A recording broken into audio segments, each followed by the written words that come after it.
Good morning everybody. ഇന്നത്തെ നമ്മൾ doctor live ആരംഭിക്കുകയാണ്. എൻ്റെ പേര് കുര്യൻ പ്രക്കാനം, ഞാൻ സമാജത്തിൻ്റെ പ്രസിഡൻ്റാണ്. ഇന്നത്തെ മീറ്റിങ്ങിലേക്ക് ഇവിടെ ജോയിൻ്റ് ആയുള്ള എല്ലാവർക്കും സമാജത്തിൻ്റെ പേരിലുള്ള സ്നേഹം ആദ്യം അറിയിക്കട്ടെ.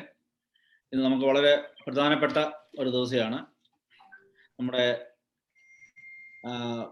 പ്രധാനപ്പെട്ട ഡോക്ടർമാർ എന്ന് പറയുന്ന രണ്ട് ശാസ്ത്രജ്ഞർ, രണ്ട് സയൻറ്റിസ്റ്റ് USA എന്നുള്ളവർ, അതായത് doctor Joshi Jacob and doctor Jeena D'Cruz ഇന്ന് നമ്മളോടൊപ്പം ജോയിൻ ചെയ്യുകയാണ്. അതിൽ അവർ രണ്ടുപേരോടും സമാജത്തിനുള്ള പ്രത്യേക സ്നേഹം ആദ്യം അറിയിക്കട്ടെ. അപ്പോൾ ഇന്ന് നമ്മുടെ ഗസ്റ്റായിട്ട് പങ്കെടുക്കുന്നത് ലണ്ടൻ മലയാളി അസോസിയേഷൻ്റെ ലോമായുടെ പ്രസിഡന്റ് ശ്രീ ജോജി തോമസ് ആണ്. അദ്ദേഹമാണ് ഇന്ന് വിശിഷ്ട അതിഥിയായിട്ട് നമ്മോട് പങ്കെടുക്കുന്നത്. ആദ്യമായിട്ട് ജോജിയെ ഞാൻ ഒരു രണ്ടു വാക്ക് സംസാരിക്കാൻ ക്ഷണിച്ചോളൂ. ഗുഡ് മോർണിംഗ്, എല്ലാവർക്കും നമസ്കാരം. കേൾക്കാമല്ലോ അല്ലേ? കേൾക്കാം. ആദ്യമായി തന്നെ ബ്രാംപ്ടൺ മലയാളി സമാജത്തിന്റെ ഡോക്ടർ ലൈവ് എന്ന ഈ പരിപാടി 34 ആഴ്ചകൾ സക്സസ്ഫുള്ളി നിങ്ങൾ കംപ്ലീറ്റ് ചെയ്തതിന് എൻ്റെ ഭാരവാഹികളെ, കുര്യൻ പ്രഖാനത്തിനെയും അതിൻ്റെ ഭാരവാഹികളെ ഞാൻ പ്രത്യേകം അനുമോദിക്കുകയാണ്. ഞാൻ ഈ ഡോക്ടർ ലൈവ് പരിപാടിയിൽ ഇതിനു മുമ്പും ഗസ്റ്റായി വന്നിട്ടുണ്ട്. ഈ പരിപാടി ഞാൻ പലതവണ ഞാൻ ഇതിനകത്ത് വീക്ഷിക്കുവാൻ എനിക്ക് അവസരം ലഭിച്ചിട്ടുണ്ട്. ഇന്നത്തെ ഈ പ്രത്യേക സാഹചര്യത്തിൽ, നമ്മൾ ഈ കോവിഡ് എന്ന മഹാമാരി പ്രത്യേക സാഹചര്യത്തിൽ ഇങ്ങനെയുള്ള പരിപാടികൾ വളരെ അധികം വിലപ്പെട്ടതാണ് എന്ന് എടുത്തു പറയുന്നതിൽ യാതൊരു സംശയവുമില്ല. കാരണം നമുക്കറിയാം, ഈ പ്രത്യേക സാഹചര്യത്തിൽ ഈ കോവിഡുമായിട്ട് ബന്ധപ്പെട്ട് നമുക്കറിയാം സാധാരണക്കാരന് വളരെയധികം സംശയങ്ങൾ ഉള്ള ഒരു കാലഘട്ടത്തിലാണ് നമ്മളിപ്പോൾ ജീവിക്കുന്നത്. കാരണം നമുക്കറിയാം, പലവിധ വാക്സിനുകൾ നമുക്ക് അവൈലബിൾ ആയിട്ട് വന്നുകൊണ്ടിരിക്കുകയാണ്. ഈ വാക്സിനുകൾ നമ്മൾ സ്വീകരിച്ച് കഴിയുമ്പോൾ നമുക്ക് ഈ വേരിയന്റ് എന്ന സംഭവം ഇതിനകത്തുണ്ട്. അപ്പം അത് പിന്നീട് ലഭിക്കാൻ സാധ്യതയുണ്ടോ? ഒരു പ്രാവശ്യം കോവിഡ് വന്നവർ വാക്സിൻ എടുത്തവർക്ക് പിന്നെ കിട്ടാൻ സാധ്യതയുള്ളൂ. ഇങ്ങനെയൊക്കെയുള്ള ഒത്തിരി പ്രശ്നങ്ങൾ നമുക്ക് അറിവില്ല. പല കാര്യങ്ങളും ഇതിലേക്ക് നമുക്ക് അറിവില്ലാത്ത പല കാര്യങ്ങളുണ്ട്. അപ്പം നമുക്ക് ഒത്തിരി സംശയങ്ങളുണ്ട്. ഇത് ഈ ഒരു പ്രത്യേക സാഹചര്യത്തിൽ ഇതുമായിട്ട് ബന്ധപ്പെട്ട് ഇതിൻ്റെ ഭാരവാഹികൾ ഈ നടത്തുന്ന ഈ പരിപാടി ഏറ്റവും കൂടുതൽ അഭിനന്ദനാർഹമാണ്. അതുപോലെ തന്നെ ഈ പരിപാടിയിലേക്ക് ഇത് നമ്മുടെ പ്രത്യേകം ഈ പരിപാടിയിലെ ഗസ്റ്റായിട്ട് എത്തിയിരിക്കുന്ന ഇതുമായിട്ട് വളരെയധികം അറിവുള്ള രണ്ട് മഹത് വ്യക്തികളാണ്. അവരെ ഡോക്ടർ ജോഷി ജേക്കബും അതുപോലെ ഡോക്ടർ ജീന ഡിക്രൂസും. പ്രത്യേകം ഞാൻ നിങ്ങളെ അനുമോദിക്കുകയാണ്. കാരണം നിങ്ങളുടെ ഈ വിലപ്പെട്ട സമയം കാനഡയിലെ മലയാളികൾക്കായി പങ്കുവെക്കുവാനുള്ള നല്ല മനസ്സ് കാണിച്ചതിന് നിങ്ങളെ ഞാൻ പ്രത്യേകം അനുമോദിക്കുന്നു. അതുപോലെ തന്നെ എനിക്ക് ഈ പരിപാടിയിലേക്ക് എന്നെ ഗസ്റ്റായിട്ട് ക്ഷണിച്ച ഇതിലെ മിസ്റ്റർ കുര്യൻ പ്രക്കാനത്തിനെയും അതിൻ്റെ ഭാരവാഹികൾ പ്രത്യേകം നന്ദി പറയാനും കൂടി ഞാൻ അവസരം ഉപയോഗിക്കുന്നു. എല്ലാവർക്കും ഒരു കൂടി നന്ദി, നമസ്കാരം. നമ്മള് പരിപാടിയിൽ ചെറിയൊരു മാറ്റം വരുത്തി. ആദ്യം വെൽക്കം സ്പീച്ച് പറയാൻ വിളിക്കാൻ സത്യത്തിൽ ഞാനത് വിട്ടുപോയത്. അത് പരിപാടി ഒരു സമയം കൊണ്ട്, അപ്പം അതുകൊണ്ട് ക്ഷമിക്കണം. അതുകൊണ്ട് വെൽക്കത്തിന് ആയിട്ട് Sheela പുതുക്കേലിനെ ക്ഷണിച്ചോളൂ. Prabhadam, good morning, good evening, and namaskaram to all the viewers and supporters who are watching our program from all over the world through Zoom, Facebook, and YouTube links. A warm greetings to all of you from Brampton Malayali Samajam's Dr. Live program, Brampton, Ontario. This Dr. Live program de 34th session aanu. എൻ്റെ പേര് Sheela Puthukkeril, part of the committee. I'm one of the committee members of Brampton Malayali Samajam. ഇന്നത്തെ സെക്ഷനിലേക്ക് എല്ലാവരെയും ഹാർദവമായി സ്വാഗതം ചെയ്യുക എന്നുള്ളതാണ് എന്നിൽ നിക്ഷിപ്തമായിരിക്കുന്ന കർത്തവ്യം. First of all, let me thank our Almighty God for enabling us to conduct these sessions thus far. Next, let me welcome Dr. Joshi Jacob from Atlanta, USA, and introduce him with his credentials to all of you. He's a very good friend of me and my family. I knew him since 1975 from my college days. It has been a pleasure and privilege to have Joshi with us today. From the school days, Joshi is a very studious, quiet, and very humble person and continued to be an excellent human being. Dr. Joshi Jacob received his BSc degree from the University of Texas Rio Grande Valley, and PhD in immunology from the University of Maryland School of Medicine in Baltimore. He then did a 6 years postdoctoral fellowship at the Massachusetts Institute of Technology. After that, he joined Emory University School of Medicine in Atlanta in 1999, where he currently serves as a full professor with tenure. His research focuses on responses to viruses and designing novel drugs to influenza, dengue, and SARS coronaviruses. He lives in Atlanta with his peaceful wife, but I want to add to it, not only peaceful, but very beautiful too, meaning with 3 kids and a dog named Charlie. He's currently working on a movie screenplay, and Joshi, we are looking forward to see it, and best wishes from Brampton Malayali Samajam. As I know Joshi personally, I want to add a few more qualities and credentials of him to the list. Joshi has many talents, being an excellent learner, educator, and researcher. He's a good listener, team player, administrator, and above all, has a personal touch to all whom he interacts. He also has 3 BSc degrees in different courses, has traveled to many countries all over the world, visiting universities and giving lectures, engaging in research program with other countries, published many articles, presented papers, won many awards. Definitely the list goes on. Without much delay, let me welcome Dr. Joshi Jacob on behalf of the Brampton Malayali Samajam personally and the behalf of the committee members. Today, we are fortunate to have 2 excellent scientist doctors with us, as we have twofold benefits or hit a double jackpot of the day. Malayalathil paranjal oru vedikku rendu pakshigal. Through Dr. Joshi, we are introduced to Dr. Gina DeCruz, an adjunct professor at the University of Georgia College of Public Health. I'll be going through her credentials to get to know more about Dr. Gina's background. Dr. Gina has a PhD in public health from University Texas Health Houston and graduated from the CDC Public Health Informatics Fellowship Program. Dr. Gina DeCruz has more than 15 years of experience in public health intervention development, information system design and development program planning and evaluation, and behavioral research in both international and domestic settings. Currently, she serves as the selection unit lead and health scientist multiple training programs at CDC, including the Epidemic Intelligence Service, Laboratory Leadership Service, and other student programs. She was also part of the CDC Vaccine Task Force, supporting the rollout of the COVID-19 vaccines in the US. Other than her research work, she writes poetry and explores food history to escape from existential quandaries. On behalf of the Brampton Malayali Samajam, let me take this opportunity to welcome Dr. Gina to this session as a speaker. I'm very sure this session is very apt in these days, as we are and the whole world are equally hit with this great and worst pandemic of this era. COVID-ine ഭയന്നും COVID vaccine പ്രോഗ്രാമുകളെ ആശങ്കയോടും നോക്കിക്കാണുന്ന പലർക്കും ഇന്നത്തെ session ഒരു പരിധിവരെ ഉപകാരം ചെയ്യുമെന്ന് ഞാൻ പ്രതീക്ഷിക്കുന്നു. So I once again extend a warm welcome to Dr. Joshi and Dr. Gina DeCruz. We also have a guest speaker today, Mr. Georgie Thomas, who is the current president of LOMA, London, Ontario, Canada. He's a very active community leader, supporter, and also a friend of Brampton Malayali Samajam. On behalf of the BMS, I extend our warm welcome to Mr. Georgie Thomas. Last but not least, on behalf of the committee members, I welcome our chairperson, Kurian Prakanam, our leader and president of BMS, whose leadership is much mentionable, and also welcoming Yogesh Kumar, our BMS program coordinator, and all the committee members. Once again, a warm welcome and greetings to all of you who are listening and watching us. Thank you and have a great session. Thank you Sheela Puthukkal. ഇന്നത്തെ നമ്മുടെ class ആരംഭിക്കുകയാണ്. Already welcome speech പറഞ്ഞു കഴിഞ്ഞു.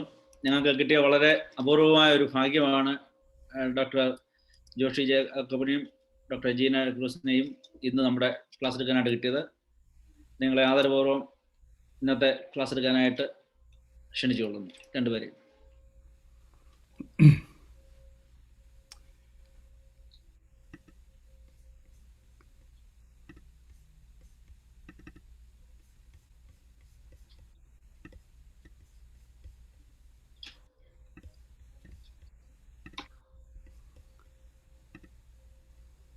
All right. Let me begin by thanking you all for your kind of introduction and invitation. You have a choice of many experts, and you chose Gina and me, and I'm truly grateful to you. നല്ല introduction ആയിരുന്നു ഷീലയുടെ. അത് കേട്ടപ്പോൾ ഞാൻ ഓർത്ത് ഞാൻ സ്ഥലം മാറി എവിടെയെങ്കിലും പോവുകയാണോ. What I'd like to do is so there are two parts to this. ആദ്യം I will give you a basic background on the virus and its virology and what we need to be worried about. And Gina will get into the vaccine part as to clinical trials and what we need to do to mitigate exposure and limit infection and its spread. Okay.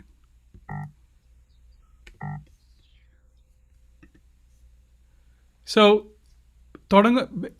let's start with the basics. Pandemic versus epidemic.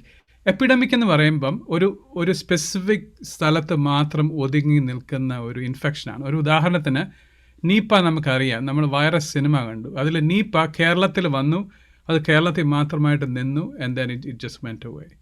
ഇബോള അതുപോലെ തന്നെ വന്നു, DRCയിൽ വന്നു, അത് കുറച്ച് പേര് അവിടെ മരിച്ചു, and then it just stops there. Okay. Pandemic എന്ന് പറയുമ്പോൾ ഈ എപ്പിഡമിക് കൈവിട്ട് പോയിട്ട് ലോകം മുഴുവൻ പരക്കുമ്പോഴാണ് ഒരു എപ്പിഡമിക് പാൻഡമിക് ആവുന്നത്. സോ എപ്പിഡമിക് എന്ന് പറഞ്ഞാൽ uncontrollable epidemic becomes a pandemic. Okay. So നമ്മളിത് ആദ്യമായിട്ടാണെന്നോ ഈ പാൻഡമിക്കിനെ പറ്റി കേൾക്കുന്നത്? ഒരിക്കലും അല്ല. If you look back in history, right, ഈ മരണം ഡെത്ത് ടോൾ വെച്ച് നമ്മളിതിനെ കാറ്റഗറൈസ് ചെയ്താൽ ബിബോണിക് പ്ലേഗ് വന്ന് 200 മില്യൺ ആൾക്കാർ മരിച്ചു. സ്മോൾ പോക്സ് വന്ന് 56 മില്യൺ മരിച്ചു. സ്പാനിഷ് ഫ്ലൂ 1918 വന്നിട്ട് 50 മില്യൺ മരിച്ചു. പ്ലേഗ് ഓഫ് ജസ്റ്റീനിയൻ, അത് ഈ സെയിം പ്ലേഗ് തന്നെയാണ്. അത് പിൽക്കാലത്ത് ഇത് വരുന്നതിന് മുമ്പ് വന്നതാണ്, BC-യിൽ വന്നതാണ്. അന്ന് 50 മില്യൺ ആൾക്കാർ മരിച്ചു. Okay. So if you look at all of these different pandemics and how they compare in terms of numbers, you come to the COVID-19, the SARS coronavirus 2. ഇപ്പം ഓൾമോസ്റ്റ് 3 മില്യൺ ആൾക്കാർ മരിച്ചു. ഇതിൻ്റെ റിലേറ്റീവ് ആയിട്ടുള്ള 2 virus, മെഴ്സും സാഴ്സും, അതിൽ നിന്ന് ഒന്നിന്ന് 850 മറ്റൊന്ന് 770 ആൾക്കാർ മരിച്ചു. Okay. So if you look at the death in the last 100 years, പുറമോട്ട് പോകണ്ട, 1908 സ്പാനിഷ് ഫ്ലൂവിൽ 50 മില്യൺ മരിച്ചു. 57 ഏഷ്യൻ ഫ്ലൂവിൽ 1.1 മില്യൺ, ഹോങ്കോങ് ഫ്ലൂവിൽ 1 മില്യൺ, സ്വൈൻ ഫ്ലൂവിൽ 575 മരിച്ചു, ആൻഡ് ഇപ്പോൾ കൊറോണ വൈറസ് ഇന്ന് 3 മില്യൺ മരിച്ചു. ഇന്ന് ഞാൻ പറയുന്നതിൻ്റെ സാരം, 1918 സ്പാനിഷ് ഫ്ലൂ കഴിഞ്ഞാൽ ഏറ്റവും കൂടുതൽ മരണമുണ്ടാക്കിയിരിക്കുന്ന പാൻഡമിക് ഇപ്പം നമ്മൾ കടന്നു പോകുന്ന ഈ പാൻഡമിക്കാണ്. സോ എങ്ങനെയാണ് എനിക്ക് പടരുന്നത്? ഓരോ രാജ്യത്തെയും തുടങ്ങി അത് പടർന്ന് ആ ചുമല കളറ് ഓരോ ഈ കോവിഡ് പോസിറ്റീവ് ആകുന്ന കൺട്രീസിൻ്റെ പടം കാണിക്കുന്നത്. നമുക്ക് കണ്ടറിയാം, വേൾഡ് മാപ്പ് മുഴുവനും ഏതാണ്ട് ഒരു കൊല്ലം കൊണ്ട് ചുമല. ചൈനയിൽ തുടങ്ങി and it just start spreading over. എന്തുകൊണ്ടാണ് ഇങ്ങനെ സ്പ്രെഡ് ആകുന്നത്? ഓക്കെ.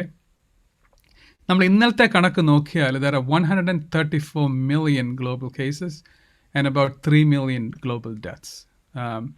കാനഡയിലെ നമ്പർ ഞാൻ എടുത്തില്ല ആക്ച്വലി. US-ൽ 31 മില്യൺ ആൾക്കാർക്ക് വന്നു, and about 500,000 people have died from it. Okay. So എന്തുകൊണ്ടാണ് ഇതിങ്ങനെ പെട്ടെന്ന് പടരുന്നതിൻ്റെ കാരണം, ഈ പടത്തിൽ കാണുന്ന ഓരോ ചെറിയ ഈ പടം ഒരു എയറോപ്ലെയിനാണ്. ഈ പാൻഡമിക്കിന് മുമ്പ് നമ്മൾ നോക്കിയാൽ ഒരു ദിവസം ഇത്രയും പ്ലെയിന് 102,000 ഫ്ലൈറ്റ്സ് എയറിലുണ്ട്. അപ്പോൾ ഞാൻ ഇവിടുന്ന് ഒരു പ്ലെയിനെ കയറി 14 മണിക്കൂർ ഞാൻ ദോഹായിൽ ചെന്നു. അവിടുന്ന് 4 മണിക്കൂർ പറഞ്ഞ് ഞാൻ കൊച്ചി തന്നു. എനിക്ക് സുഖമില്ലാതെ പോയാൽ I can spread it world wide. So global travel വന്നതിൻ്റെ കൊണ്ടാണ് ഇത്രയും പെട്ടെന്ന് ഇത് പോകുന്നത്. So the question is how നമ്മൾ പഴയ കാലത്ത് എങ്ങനെയാണ് ഈ പാൻഡമിക്സിനെ നമ്മൾ കോൺകർ ചെയ്തത്? It's very simple. സോ ഇപ്പം നമ്മൾ ചെയ്യുന്നതന്നെ പ്രിവെൻറ്റ് ട്രാൻസ്മിഷൻ. അതെങ്ങനെ ചെയ്യുന്നത്? ലോക്ക്ഡൗൺ. ഇപ്പോൾ Canada is going through lockdown and quarantine, right? ഇങ്ങനെയാണ് നമ്മൾ പ്ലേഗിനെയും 1918 സ്പാനിഷ് ഫ്ലൂവിനെയും കോൺക്കർ ചെയ്തത്.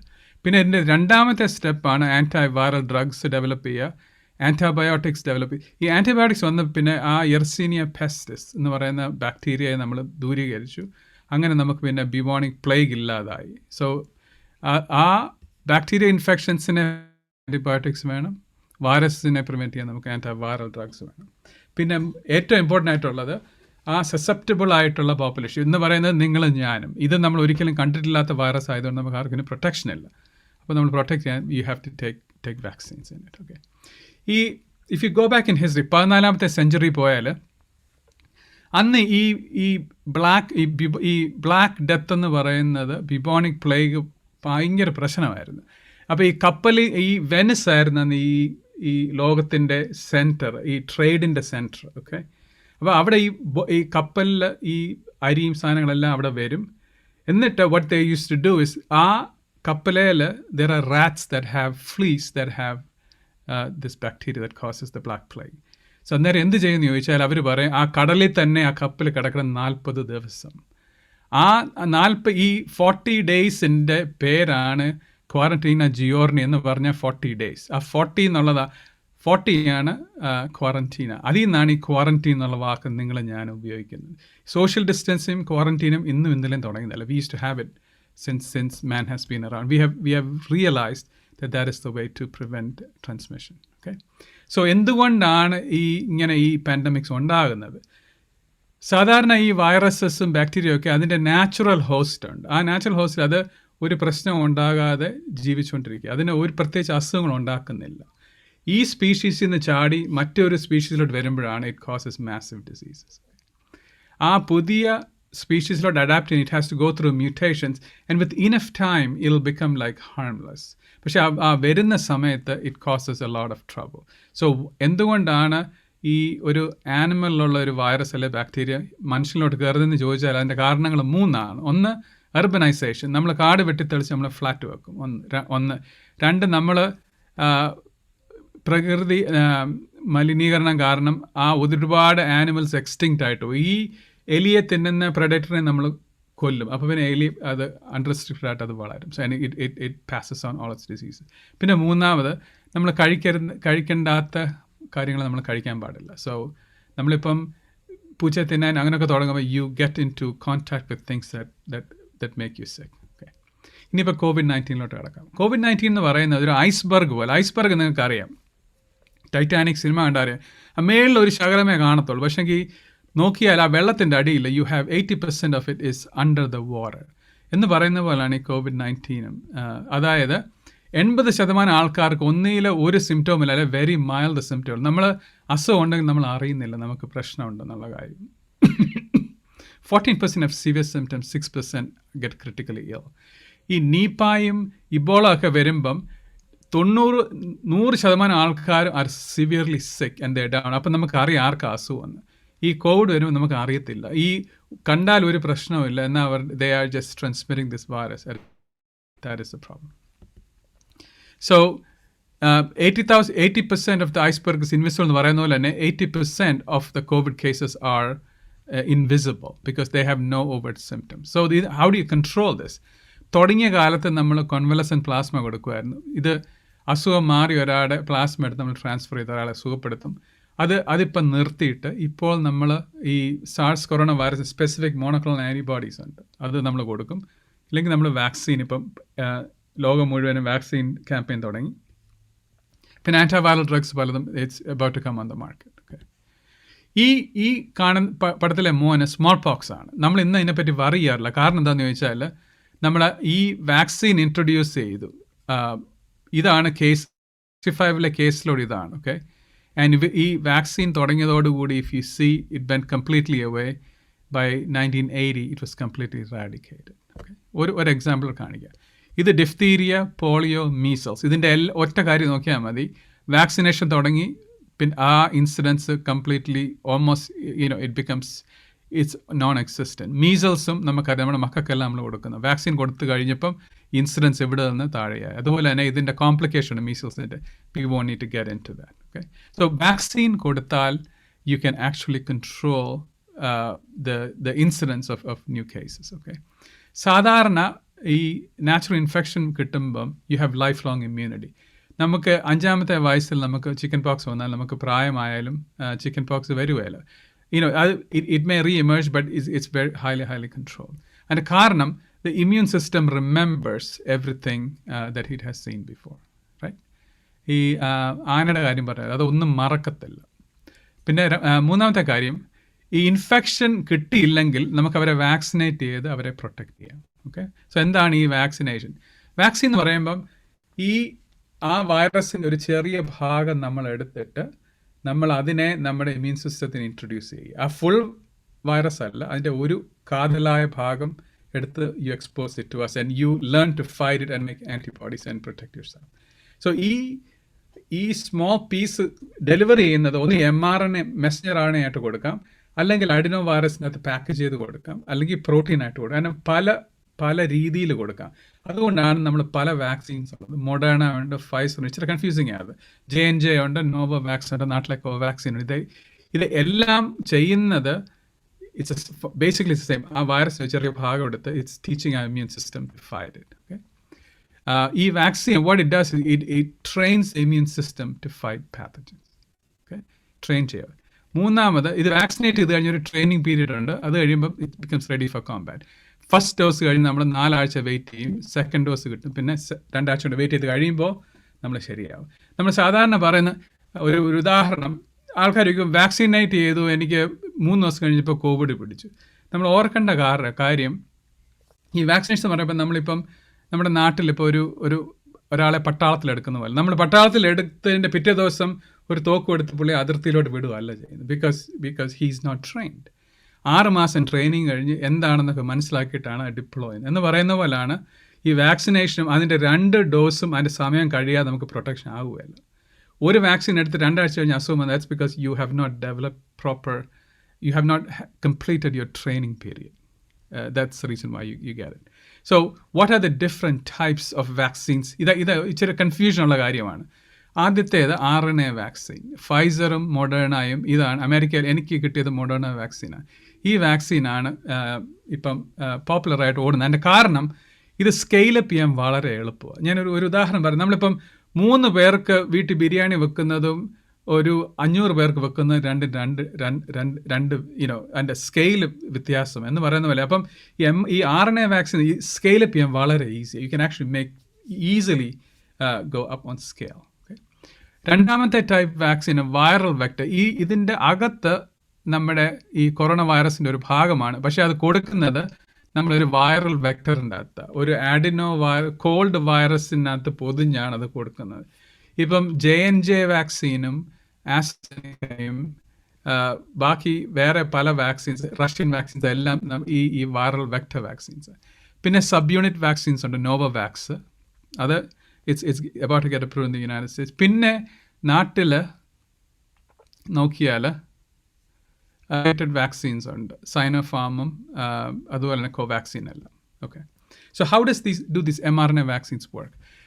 You take the RNA, എന്നിട്ട് ഈ RNA തന്നെ കുത്താൻ പറ്റാതെ അത് നമ്മൾ പൊതിഞ്ഞാണ് വെക്കുന്നത്, പോളിയെത്തിലീൻ ഗ്ലൈക്കോളിൻ്റെ അകത്തൊക്കെ. എന്നിട്ട് you inject it, and then when you inject it, you actually make antibodies.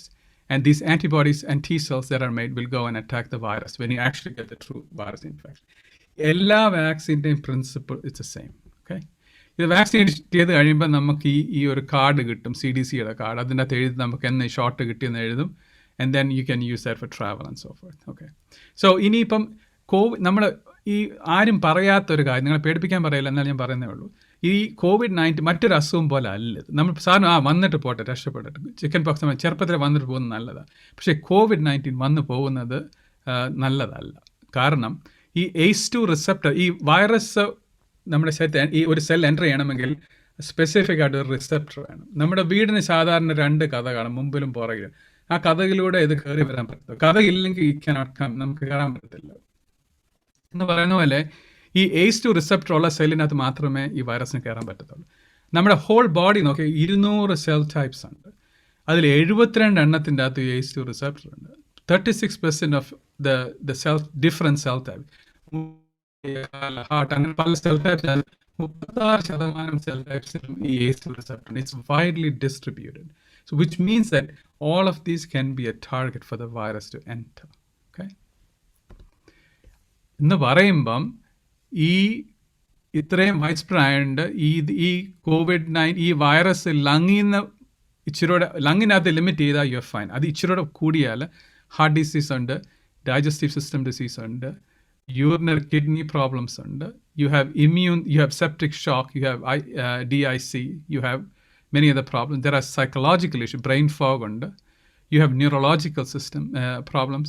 There are reproductive system. There are females have you can have an adverse pregnancy outcome. Males can have impaired fertility. 32% of the men who have COVID have erectile dysfunction. There are many problems. ഇത് പറയുമ്പോൾ ഒരു കാര്യം കൂടെ പറയാം. നമ്മൾ പറയാം comorbidities ഉള്ളവർക്ക്, ഇപ്പം ഡയബറ്റീസ് അങ്ങനെ അസുഖങ്ങളുള്ളവർക്ക് അവർക്ക് പറ്റുന്ന എന്താണെന്ന് ചോദിച്ചാൽ, നമ്മുടെ ഈ ഞാൻ മുമ്പേ പറഞ്ഞ ഒരു ഉദാഹരണത്തിന്, ഒരു വീടിന് രണ്ട് മുമ്പിലൊരു കഥ പുറകിലൊരു കഥ. ഇപ്പോൾ നമുക്ക് ഡയബറ്റീസോ ഹാർട്ട് പ്രോബ്ലം മറ്റ് അസുഖങ്ങളുള്ളപ്പം, കോമോർബിഡിറ്റീസ് ഉള്ളപ്പം രണ്ട് കഥകല്ല ഈ വീടിന് ചുറ്റും 100 കഥകളാണ്. So it can come in very easily and you get infected. That is a problem with comorbidities ഉള്ളവരുടെ അസുഖത്തിൻ്റെ ലെവൽ കൂടുന്നത് അതുകൊണ്ട്. Okay, so 50% of asymptomatic COVID patients have long term. നമ്മൾ ഓർക്കും എനിക്ക് സിംറ്റം ഒന്നും ഇല്ലായിരുന്നു, എനിക്ക് മണവും പോയില്ല, എൻ്റെ രുചിയും പോയില്ല, ഒന്നും പോയില്ല, പക്ഷെ എന്നാലും you do have long term 50% ആൾക്കാരിൽ ഈ ലോങ് ടേം ഇഫക്റ്റ് ഉണ്ട്. That's why you don't want to get this virus. Okay, and പിന്നെ പറ്റുന്നത് ഈ വൈറസസ് എന്ന് പറയുന്നത് അത് ഇങ്ങനെ വേരി ചെയ്തുകൊണ്ടിരിക്കും. ഈ മീസൽസും സ്മോൾ പോക്സ്, ചിക്കൻ പോക്സ് ഒക്കെ ഇത്രയും വർഷമായിട്ട് ഒരുപോലെ നിൽക്കും, അത് മാറിയിട്ടില്ല. ഓക്കെ, ഞാൻ സാധാരണ പറയുന്ന ഒരു ഉദാഹരണം പറയാം, അതാകുമ്പോൾ നമുക്ക് മനസ്സിലാക്കാൻ എളുപ്പം. സാധാരണ ഈ എല്ലാ സ്ത്രീകളും പല സ്ത്രീകളും പറയും, കല്യാണം കഴിച്ച കാലത്ത് ഈ ചേട്ടൻ എന്നെ വലിയ ജീവനായിരുന്നു, എന്നെ സ്നേഹമായിരുന്നു, ഞങ്ങൾ കല്യാണത്തിൻ്റെ ഇപ്പോൾ ഒരു കരിക്കിൻ്റെ അകത്ത് 2 സ്ട്രോ ആയിട്ട് ഞങ്ങൾ ഒരുമിച്ച് കുടിച്ചത് എനിക്ക് ഇപ്പോഴും ഓർമ്മയുണ്ട്. പക്ഷേ കഴിഞ്ഞ് 2 പിള്ളേരായി, ഇപ്പോൾ ഈ ചേട്ടൻ പഴയ ആളല്ല, ചേട്ടനിപ്പോൾ അവനായിട്ട് ഒന്നും മിണ്ടാനില്ല, മനസ്സിലായി? ചേട്ടൻ ഒരുപാട് എന്ത് പറ്റി, ചേട്ടന് വേരിയേഷൻ വന്നു എന്ന് പറയുന്നാൽ ഈ വൈറസിൻ്റെയും പ്രോബ്ലം ഈ വുഹാനിൽ തുടങ്ങിയ വൈറസ് അല്ല ഇപ്പോൾ സർക്കുലേറ്റ് ചെയ്യുന്നത്. അന്ന് റിലേറ്റീവ്ലി പാവമായിരുന്നു, പക്ഷേ ആ ഒരു കൊല്ലം കഴിഞ്ഞതോടുകൂടി ഈ വൈറസ് നമ്മുടെ ചേട്ടനോട്ട് ഒരു ഇച്ചിരി ഭീകരനായി. The virus changes over time, or you cause variation by making mutations in its genetic code. Okay. ഒരു ഉദാഹരണം പറയാം. ഈ തുടങ്ങിയപ്പോഴത്തെ ഇത് വുഹാനിലെ വൈറസ് ആയത്, അത് ആദ്യം ചേഞ്ച് ചെയ്തത് ഈ 614 പൊസിഷനിലാണ്. നമ്മളെപ്പോഴും കാണും ഈ D614G. What does that mean? That means that the amino acid D at 614 was changed to G. അതാണ് ആ മ്യൂട്ടേഷൻ. ഓക്കെ, അപ്പം ഇതിൻ്റെ വ്യത്യാസം, ആദ്യം ഇറങ്ങിയ വൈറസ് നമുക്ക് അസുഖം വന്നാലും കുറച്ച് വൈറസേ നമ്മൾ പ്രൊഡ്യൂസ് ചെയ്യത്തുള്ളൂ, എഫിഷ്യൻ്റ് അല്ലായിരുന്നു. ഈ ഒരു മ്യൂട്ടേഷൻ വന്നപ്പോഴത്തേക്കിന് you make like a lot of virus, much more than this. അന്നേരം എന്ത് പറ്റി, അത് ഇൻഫെക്റ്റ് ചെയ്യാൻ ഈസി ആൾക്കാർക്ക്. ഓക്കെ, സോ തുടങ്ങിയപ്പം ഈ ബ്ലൂ വൈറസ് ആയിരുന്നു, അത് സമയം കഴിഞ്ഞു പോകുന്തോറും ഈ മ്യൂട്ടൻ വൈറസ് ആയിട്ട് മാറി. ഓക്കെ, ഇനിയിപ്പോൾ ഒരു കാര്യം കൂടെ പറയാം. ഇത് ആദ്യത്തെ മേജർ മ്യൂട്ടേഷൻ. ഇപ്പം ഇറങ്ങിയിരിക്കുന്ന UK വേരിയൻ്റ് എന്ന് പറയുന്നതിൻ്റെ അകത്ത് വൈറസിൻ്റെ കുഴപ്പം, ആ ഒരു മ്യൂട്ടേഷൻ വന്നപ്പം it can bind to the ACE receptor much more tightly. അതിന് ഈ സെല്ലിൻ്റെ അകത്ത് കയറുന്ന ഡോർ എവിടെയാണെന്ന് അറിയാം. സോ പെട്ടെന്ന് അതിൻ്റെ അകത്ത് കയറാൻ പറ്റും. So it becomes highly infectious and that's A problem. And now in the US it's becoming like the ഈ കാണുന്നത് പോലെ അതിപ്പോൾ ഡോമിനൻറ്റ് സ്പീഷീസ് ആയിട്ട് മാറിക്കൊണ്ടിരിക്കുക. ഓക്കെ, സോ നമ്മൾ സാധാരണ കേൾക്കും SARS-CoV-2 വേരിയൻസ് അല്ലെങ്കിൽ വേരിയൻസ് ഓഫ് കൺസേൺ, VOC. ഇതിൽ പല വേരിയൻസ് ഉണ്ട്, പക്ഷേ നമ്മൾ ഏറ്റവും പേടിപ്പിക്കുന്ന വേരിയൻസ് എസെൻഷ്യലി 3 എണ്ണം. ആക്ച്വലി ഇപ്പോൾ ഒരു നാട്ടിലെ ഒരെണ്ണം കൂടെ ഉണ്ട്, UK variant, Brazil variant, south African variant. Okay, ഇതിൽ ഈ UK വേരിയൻറ്റും ബ്രസീൽ വേരിയൻറ്റും ഇപ്പം നമ്മൾ എടുക്കുന്ന വാക്സിൻ കൊണ്ട് കവർ ചെയ്ത് പോകും, കുഴപ്പമില്ല, you can actually escape from it. South African variant it does not neutralize it as good as these two. അത്ര എഫിഷ്യൻ്റ് അല്ല ഈ വേരിയൻറ്റിന് എതിരായിട്ടുള്ളത്. സോ ഇനി പറ്റാൻ പോകുന്നത് you'll have to make new vaccines over time. And so ഇനിയിപ്പോൾ എന്നാണ് നമുക്ക് ഇതിൽ നിന്നൊരു മോചനം, ഈ ലോക്ക്ഡൗൺ എന്ന് തീരും? ഞാൻ എന്നാ ഇനിയും നാട്ടിലൊക്കെ പോയി മില്ലനിൽ പോയി സാരിയൊക്കെ വാങ്ങിക്കുന്നതാണ് നമുക്ക് you want to know, right? So it will happen when we have what's called herd immunity, okay? So ഇതാണ് ഈ ഇപ്പോഴത്തെ സിറ്റുവേഷൻ. ഈ നീല നിറമുള്ള the blue color denotes those who are unimmunized but they are healthy, they have no protection against the virus. So അതിൻ്റെ നടുക്കോട്ട് infected ആയിട്ട് ഒരാൾ വരുമ്പം they infect people very efficiently. കാര്യം ഇഷ്ടംപോലെ ടാർഗറ്റ് ഉണ്ട്. ഈ R0 എന്ന് പറയും, ഒരു മനുഷ്യൻ ഒരു വൈറസിന് എത്ര പേർക്ക് കൊടുക്കും എന്നുള്ളതിൻ്റെ ഒരു കണക്കാണ്. അപ്പം ഈ SARS-CoV-2 R0 എന്ന് പറയുന്നത് ഇറ്റ്സ് ബിറ്റ്വീൻ 2 and 4. ഓക്കെ, അപ്പോൾ ഒരാൾ 4 പേർക്ക് കൊടുത്തു, അയാൾ 4 പേർക്ക് കൊടുത്തു, പിന്നെ 4, അപ്പം it just spreads like wildfire. So then you get a lot of infection. So herd immunity വരുന്നെന്ന് പറയുമ്പം ഈ യെല്ലോ എന്ന് പറയുന്നത് people are either immunized and they are healthy, and ആ അൺഇമ്മ്യൂണൈസ്ഡ് ആയിട്ടുള്ള വളരെ കുറച്ച് പേരേ ഉള്ളൂ. അപ്പം ഈ വൈറസ് ഇൻഫെക്ഷൻ വന്നാലും അത് എഫക്റ്റ് ചെയ്യുന്ന ആൾക്കാർ വളരെ കുറവാണ്. So what you want to do is things will get back to normal when the R0 becomes less than 1. ആ ഇൻഫെക്റ്റഡ് ഒരാൾ ഒന്നി താഴെ ആൾക്കാർക്ക് ഇത് ട്രാൻസ്മിറ്റ് ചെയ്യുന്ന ആ സമയം വരുമ്പോൾ പിന്നെ everybody is protected and the infection just dies down. So how do we do, എനിക്കിനി 3 slide, I'm almost done. How do we conquer COVID-19 in the short term? Number 1, you prevent transmission. Mask വെക്കുക, socially distance ചെയ്യുക, ഇന്റർജനറേഷൻ mingling ഒഴിവാക്കുക. അപ്പച്ചനും അമ്മച്ചിയെയും മക്കളുടെ അടുത്ത് അധികം ഇടപഴകാതിരിക്കുക. കൊച്ചു സ്കൂളിൽ പോയിട്ട് വരും, വൈറസായിട്ട് വരും, വീട്ടിൽ വന്ന് they give to your grandfather. Okay. 2, vaccine. Take the vaccine. ഇപ്പം നമ്മൾ ഓർക്ക് എനിക്ക് മൊഡേണ വേണ്ട, എനിക്ക് J&J മതി, നോവോവാക്സ് മതി. അത് നമ്മളിപ്പോൾ ഒരു ബാസ്കിൻ റോബിൻസിൽ പോയാൽ എനിക്ക് സ്ട്രോബെറി മാത്രമേ ഞാൻ കഴിക്കൂ എന്ന് പറയുന്ന പോലെ അല്ല. You take whatever vaccine is available, you take it. കാരണം വാക്സിൻ എടുത്താൽ ജീനയുടെ, ഞാൻ ഇപ്പോഴേ പറഞ്ഞു, ജീന കാണിക്കും, ആ വാക്സിൻ എടുത്താൽ ഈ കോവിഡ് വന്ന് നമ്മൾ മരിക്കുകയോ നമ്മൾ വേറെ ആൾക്ക് ട്രാൻസ്മിറ്റ് ചെയ്യാൻ പോകണില്ല. സോ ഈ പറയുന്ന എല്ലാം നിങ്ങൾ ഇഗ്നോർ ചെയ്ത് ഒറ്റ കാര്യം ഓർക്കുക, വാക്സിൻ ചെയ്യാനുള്ള അവസരം വരുമ്പോൾ യു ജസ്റ്റ് ടേക്ക് ഇറ്റ്. ഇനി I come to my last life. ഈ പടം നിങ്ങൾ കണ്ടിട്ടുണ്ട്, ഇതൊരു പഴയ മലയാളം സിനിമയാണ്. ഇതിൻ്റെ അകത്തെ നായകൻ കൊച്ചു മുതലാളി, ഇത് കറുത്തമ്മ, ഇവർ തമ്മിൽ വലിയ മുഹബത്തിലാണ്. ഓക്കെ. പക്ഷേ ഈ കറുത്തമ്മയുടെ മുഖം കണ്ട് അറിയാം ഷീസ് അൺഹാപ്പി, കലിപ്പിലാണ്. എന്താണ് കാരണം എന്താണെന്ന് ചോദിച്ചാൽ ഈ കൊച്ചുമലയാളിയുടെ കഴുത്തെ കിടക്കുന്ന ഇതാണ് കാര്യം. കറുത്തമ്മ പറയുന്നത് കൊച്ചുമലയാളി ഇങ്ങനെ കടാപ്പുറത്തോട്ട് പാട്ടും പാടി നടന്നിട്ട് ഒരു കാര്യമില്ല, മാസ്ക് എടുത്ത് മുഖത്ത് കെട്ടണം, എന്നാൽ മാത്രമേ നമ്മൾ സോഷ്യലി ഡിസ്റ്റൻസ് ചെയ്യാതിരിക്കാൻ പറ്റത്തുള്ളൂ. And with that I'm going to end and I thank you for your time.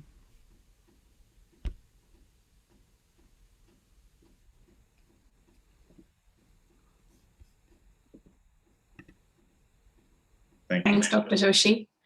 I'm going to try and share my screen.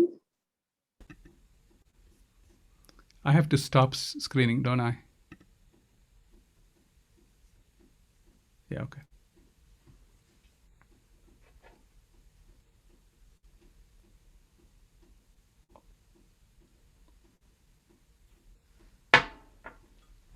കാണാമോ? Screen കാണാമോ? കാണാം. Yes.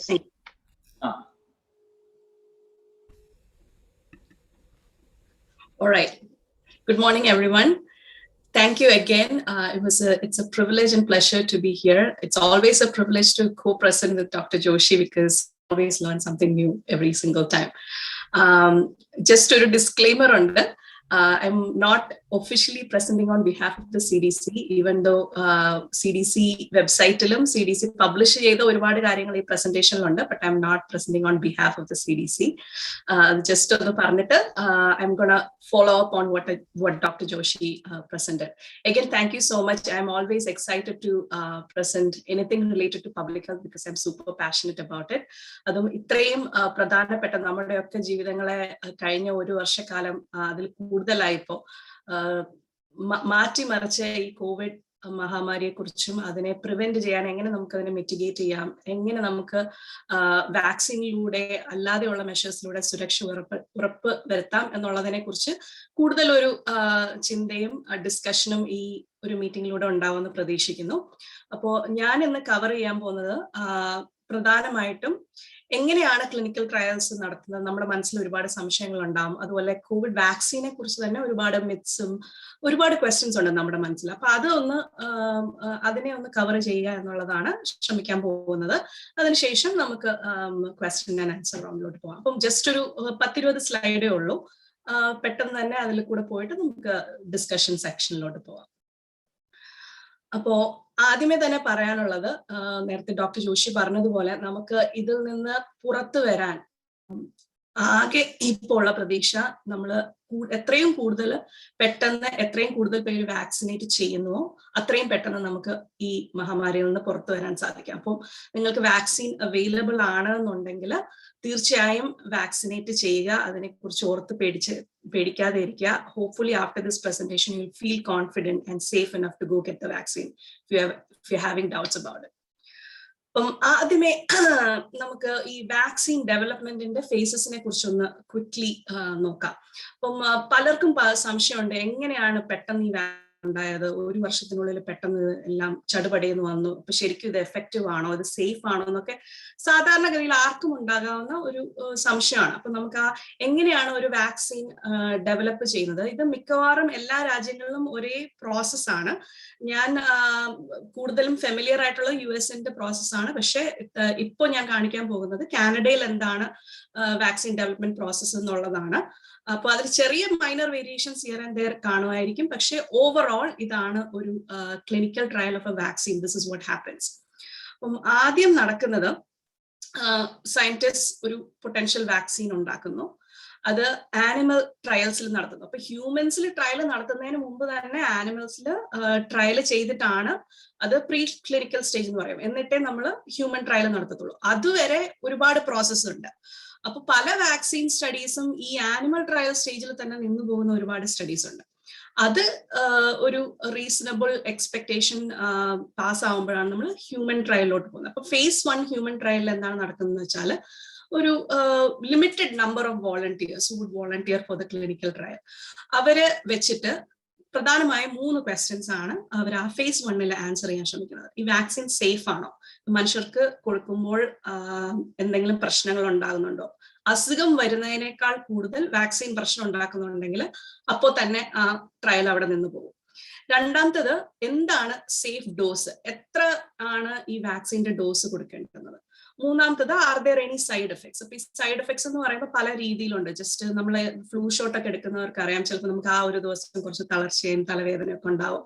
അപ്പൊ എന്താണ് ഈ വാക്സിൻ എടുക്കുന്നത് കൊണ്ടുള്ള സൈഡ് എഫക്ട്സ് പെർട്ടിക്കുലർ ഡോസേജിൽ എന്നുള്ളത് ആ phase 1 അവർ ഡിറ്റർമൈൻ ചെയ്യും. ആ phase 1 റീസണബിൾ ആയിട്ട് ഈ ക്വസ്റ്റ്യൻസ് നമുക്ക് ആൻസർ ചെയ്യാൻ പറ്റി. അതായത് വാക്സിൻ സേഫ് ആണ്, ഒരു സേഫ് ഡോസേജ് കണ്ടെത്താൻ പറ്റി, സൈഡ് എഫക്ട്സ് വളരെ മിനിമൽ ആണ്, അതായത് ശാരീരികമായും അല്ലാത്ത രീതിയിലും കൂടുതലായിട്ട് നമ്മളെ തളർത്തുന്ന രീതിയിലുള്ള സൈഡ് എഫക്ട്സ് ഇല്ല എന്ന ആ ട്രയലിൽ കൂടെ phase 1 തെളിയിക്കാൻ സാധിച്ചാൽ അവർ phase 2 മൂവ് ചെയ്യും. phase 2 സംഭവിക്കുന്നത് എന്താണെന്ന് വെച്ചാൽ, ഒരു ആദ്യത്തെ ട്രയൽ ഒരു ലിമിറ്റഡ് സാമ്പിൾ ആണെങ്കിൽ phase 2 കുറച്ചുകൂടെ കൂടുതൽ ആൾക്കാരെ, ഒരു hundreds of volunteers, it could be 300, 400, 500 and so on. അപ്പൊ ആ ട്രയൽ സ്റ്റേജിൽ നമ്മൾ നോക്കുന്നത് ഈ വാക്സിൻ എത്ര നന്നായിട്ട് വർക്ക് ചെയ്യും. Is it safe on a larger number of people? ആദ്യമേ ഒരു 10-50 ആൾക്കാരിലാണ് ചെയ്തത്. ഈ 100 കണക്കിനുള്ള വോളണ്ടിയേഴ്സിൽ അതിന്റെ സേഫ്റ്റി നമ്മൾ അസസ് ചെയ്യും. എന്നിട്ട് എന്താണ് ഏറ്റവും സേഫ് ആയിട്ടുള്ളത്, ഏറ്റവും മോസ്റ്റ് എഫക്റ്റീവ് ഡോസേജ് എന്താണെന്നുള്ളത് കണ്ടുപിടിക്കും. ആ സെക്കൻഡ് ഫേസിൽ നിന്നാണ് പിന്നെ നമ്മൾ തേർഡ് ഫേസിലോട്ട് മൂവ് ചെയ്യുന്നത്. ആ ഫേസിൽ ഇതിന് എഫിക്കസി ട്രയൽ എന്ന് പറയും. അതായത് ലിമിറ്റഡ് ലാബ് കണ്ടീഷൻസിൽ ഏറ്റവും കൂടുതൽ പേരെ, റെപ്രസെന്റേറ്റീവ് ഓഫ് ദ പോപ്പുലേഷൻ, അപ്പൊ അവര് ഒരു പോപ്പുലേഷന്റെ സാമ്പിൾ ക്യാരക്ടറിസ്റ്റിക്സ്, അതായത് പല ഏജിലുള്ള ആൾക്കാർ, പല ജെൻഡറിലുള്ള ആൾക്കാർ, പല മിക്സ്ഡ് ആയിട്ടുള്ള റേസ് എത്നിസിറ്റിയിലുള്ള ആൾക്കാരെ എൻറോൾ ചെയ്തിട്ട് ആ ട്രയൽ phase 3 നടത്തുന്നത്. നമുക്ക് അറിയേണ്ടുന്നത് 2 പ്രധാനപ്പെട്ട കാര്യങ്ങളാണ്. ഈ വാക്സിൻ ഉപയോഗിക്കുന്നത് കാരണം ഈ ഡിസീസ് നമുക്ക് പ്രിവെന്റ് ചെയ്യാൻ പറ്റുന്നുണ്ടോ, എന്താണ് ഇതിന്റെ സൈഡ് എഫക്ട്സ്, ഇത് സേഫ് ആണോ അല്ലയോ എന്നുള്ളത്. Once that phase 3 is completed, ഒരു സേഫ് ലെവലിൽ ഉള്ള എഫിക്കസി ഉണ്ട് എന്ന് നമുക്ക് എസ്റ്റാബ്ലിഷ് ചെയ്യാൻ കഴിഞ്ഞാൽ പിന്നെ ആ വാക്സിൻ നെക്സ്റ്റ് ഫേസ് ഓഫ് അപ്രൂവലിലോട്ട് മൂവ് ചെയ്യും. അപ്പൊ ആസ് യു കെൻ സി, ഈ 3 ഫേസുകളും അതിനു മുമ്പുള്ള ആനിമൽ ട്രയലും പാസ് ആയാൽ മാത്രമേ ഒരു വാക്സിൻ കാൻഡിഡേറ്റിന് അപ്രൂവൽ ആവുകയുള്ളൂ. അപ്പം രണ്ടാമത്തെ കാര്യം ശ്രദ്ധിക്കാനുള്ളത്, പ്രത്യേകിച്ച് ഇങ്ങനെയാണ് നടക്കുന്നത്. അപ്പൊ ഈ phase 3 നടന്നു കഴിഞ്ഞാൽ അവര് ഹെൽത്ത് കാനഡ എക്സ്പേർട്സിനോട്ട് ഈ ഡേറ്റ അവർ പാസ് ചെയ്യും. ഈ ഹെൽത്ത് കാനഡ എക്സ്പേർട്സ് അത് റിവ്യൂ ചെയ്യും. ഓൾ വാക്സിൻ ഡേറ്റ, അതായത് ഈ 3 ട്രയലിൽ നിന്നുള്ള ഡേറ്റയും അവർ റിവ്യൂ ചെയ്യും. എന്നിട്ട് അവർ വാക്സിൻ സേഫ് ആണോ, അത് വർക്ക് ചെയ്യുന്നുണ്ടോ, മാനുഫാക്ചറിങ് സ്റ്റാൻഡേർഡ്സ് നോക്കണം, അതായത് നമുക്ക് സ്കെയിലബിൾ ആയിട്ട് ഇത് പ്രൊഡ്യൂസ് ചെയ്യാൻ പറ്റുന്നുണ്ടോ എന്നൊക്കെ നോക്കും. എന്നിട്ട് government coordinates the purchase and logistics and so on. അപ്പം ആസ് യു ക്യാൻ സീ ഇതൊരു മൾട്ടി സ്റ്റേജ് പ്രോസസ് ആണ്. ഈ ഓരോ ഫേസുകളിലും ഇത് അപ്രൂവൽ പല ബോഡികൾ, ഗവേണിംഗ് ബോഡീസ് നോക്കുന്നുണ്ട്. അതിനുശേഷം മാത്രമേ ഇത് അപ്രൂവൽ കിട്ടത്തുള്ളൂ. ഇനി സ്പെസിഫിക്കലി കാനഡയുടെ അപ്രൂവൽ പ്രോസസ് എന്ന് പറയുകയാണെങ്കിൽ ക്ലിനിക്കൽ ട്രയൽസ് കംപ്ലീറ്റ് ചെയ്ത്, അതായത് phase 1, phase 2, phase 3 കംപ്ലീറ്റ് ചെയ്ത് കഴിഞ്ഞിട്ട് ഹെൽത്ത് കാനഡയുടെ ലൈസൻസിങ് സ്റ്റാൻഡേർഡ്സ് കൂടെ ഇവർ മീറ്റ് ചെയ്യണം. അത് BRDD എന്ന് പറയുന്ന കനേഡിയൻ അതോറിറ്റിയാണ് അത് ഹ്യൂമൻ യൂസിൽ റെഗുലേറ്റ് ചെയ്യുന്നത്. അപ്പം അവര് ഈ ഡേറ്റ പരിശോധിക്കും. അതുപോലെ തന്നെ മാനുഫാക്ചറിങ് ഫെസിലിറ്റീസ് അവർ ഇൻസ്പെക്ട് ചെയ്യും, അതായത് ക്വാളിറ്റി രീതിയിലാണോ ഇത് പ്രൊഡ്യൂസ് ചെയ്യുന്നുള്ളത് നോക്കാൻ വേണ്ടിയിട്ട്. അതോടൊപ്പം തന്നെ അവർ വാക്സിന്റെ ലാബ് അനാലിസിസും ചെയ്യും. അത് ആ അതോറിറ്റി അപ്രൂവ് ചെയ്തതിനു ശേഷം അവര് കാനഡയിലെ ഇമ്മ്യൂണൈസേഷൻ കൺസൾട്ടിംഗ് ബോഡിയാണ് national advisory committee on immunization. അത് US ACIP എന്ന് പറയും. അത് ഒരു ഗ്രൂപ്പ് ഓഫ് മെഡിക്കൽ പ്രൊഫഷണൽസ്, അതിനകത്ത് ഡോക്ടേഴ്സ് കാണും, പബ്ലിക് ഹെൽത്ത് പ്രൊഫഷണൽസ് കാണും, സയന്റിസ്റ്റ് കാണും, ലാബ് സയന്റിസ്റ്റ് കാണും. ആ ഒരു ഇൻഡിപെൻഡന്റ് കമ്മിറ്റി ഈ ഡേറ്റ എല്ലാം എക്സാമിൻ ചെയ്തിട്ട് ഇത് സേഫ് ആണോ, എഫിക്കേഷ്യസ് ആണോ, ഇത് സാധാരണ മനുഷ്യരിൽ ഉപയോഗിക്കാൻ സേഫ് ആണോ എന്നുള്ളത് ഡിറ്റർമൈൻ ചെയ്യും. എന്നിട്ട് ഇവരതിന് അപ്രൂവൽ കൊടുക്കുള്ളൂ. അപ്പം once it's approved it is again continuously monitored. നമ്മൾ ഓരോ തവണ വാക്സിൻ എടുക്കുന്ന ആൾക്കാരുടെ കയ്യിൽ നിന്നും അവരുടെ സൈഡ് എഫക്ട്സിന്റെ ഡേറ്റ കളക്ട് ചെയ്യുന്നുണ്ട്, റീഇൻഫെക്ഷന്റെ ഡേറ്റ കളക്ട് ചെയ്യുന്നുണ്ട്. അപ്പം പിന്നെയും ഒരു കണ്ടിന്യൂസ് മോണിറ്ററിംഗ് സൈക്കിൾ ഇതിനകത്ത് ബിൽഡ് ഇൻ ചെയ്തിട്ടുണ്ട്. എന്നാലും നമ്മൾ പിന്നെ ഓർക്കും, എല്ലാ വാക്സിനും ഇങ്ങനെ തന്നെയല്ലോ ഉണ്ടാക്കുന്നത്, പിന്നെ എങ്ങനെയാണ് കൊറോണ വൈറസിന്റെ വാക്സിൻ മാത്രം ഇത്ര പെട്ടെന്ന് ഉണ്ടായതെന്നുള്ളത്. അപ്പൊ ഒരു കാര്യം നേരത്തെ ഡോക്ടർ ജോഷി പറഞ്ഞതുപോലെ നമുക്ക് ഓർക്കാനുള്ളത്, റിസർച്ചേഴ്സ് ഈ പലതരത്തിലുള്ള വൈറസ് ഫാമിലി വാക്സിൻസിന് വേണ്ടി വർഷങ്ങളായിട്ട് റീസെർച്ച് നടത്തുന്നതാണ്. അപ്പൊ അവര് ഫ്രം സ്ക്രാച്ച് അല്ല ഇത് ഡെവലപ്പ് ചെയ്തിരിക്കുന്നത്. It was developed in A condensed time frame only because ഇത്രയും സ്കെയിൽ ആൻഡ് സ്കോപ്പ് ഉള്ള ഒരു പാൻഡമിക് നമ്മുടെ ഇടയിൽ ഉണ്ടായത് നമ്മുടെ ലൈഫ് ടൈംസിലൊക്കെ ഒരു പക്ഷെ ആദ്യമായിട്ടായിരിക്കും. അപ്പം അതുകൊണ്ട് തന്നെ ലോകത്തുള്ള എല്ലാ രാജ്യങ്ങളും ഇത് എഫക്റ്റഡ് ആയി. നമുക്ക് റീസോഴ്സസും എഫേർട്സും പൂൾ ഇൻ ചെയ്യാൻ പറ്റി. അതുകൊണ്ട് ഒരു അൺപ്രസിഡന്റഡ് സ്കെയിലാണ് ഇതിനകത്തോട്ട് ഫണ്ടിങ് ആയാലും ബ്രെയിൻ പവർ ആയാലും വന്നിട്ടുള്ളത്. അതുകൊണ്ടൊക്കെ കൂടെ തന്നെയാണ് ആ ഒരു വാക്സിൻ ഡെവലപ്മെന്റ് കുറച്ചുകൂടെ ആക്സിലറേറ്റഡ് ഫേസിൽ നടത്താൻ പറ്റിയത്. അപ്പൊ എന്ന് പറഞ്ഞാൽ അതിന്റെ ക്വാളിറ്റിയും സേഫ്റ്റിക്കും യാതൊരു കോംപ്രമൈസും വന്നിട്ടില്ല. ഈ പല ഫേസുകളിലും കൂടെ പോയി തന്നെയാണ് എല്ലാ രാജ്യങ്ങളിലും ഈ അപ്രൂവൽ പ്രോസസ്സ് നടന്നിരിക്കുന്നത്. ജസ്റ്റ് ഒരു ക്വിക്ക് ടൈം ലൈൻ.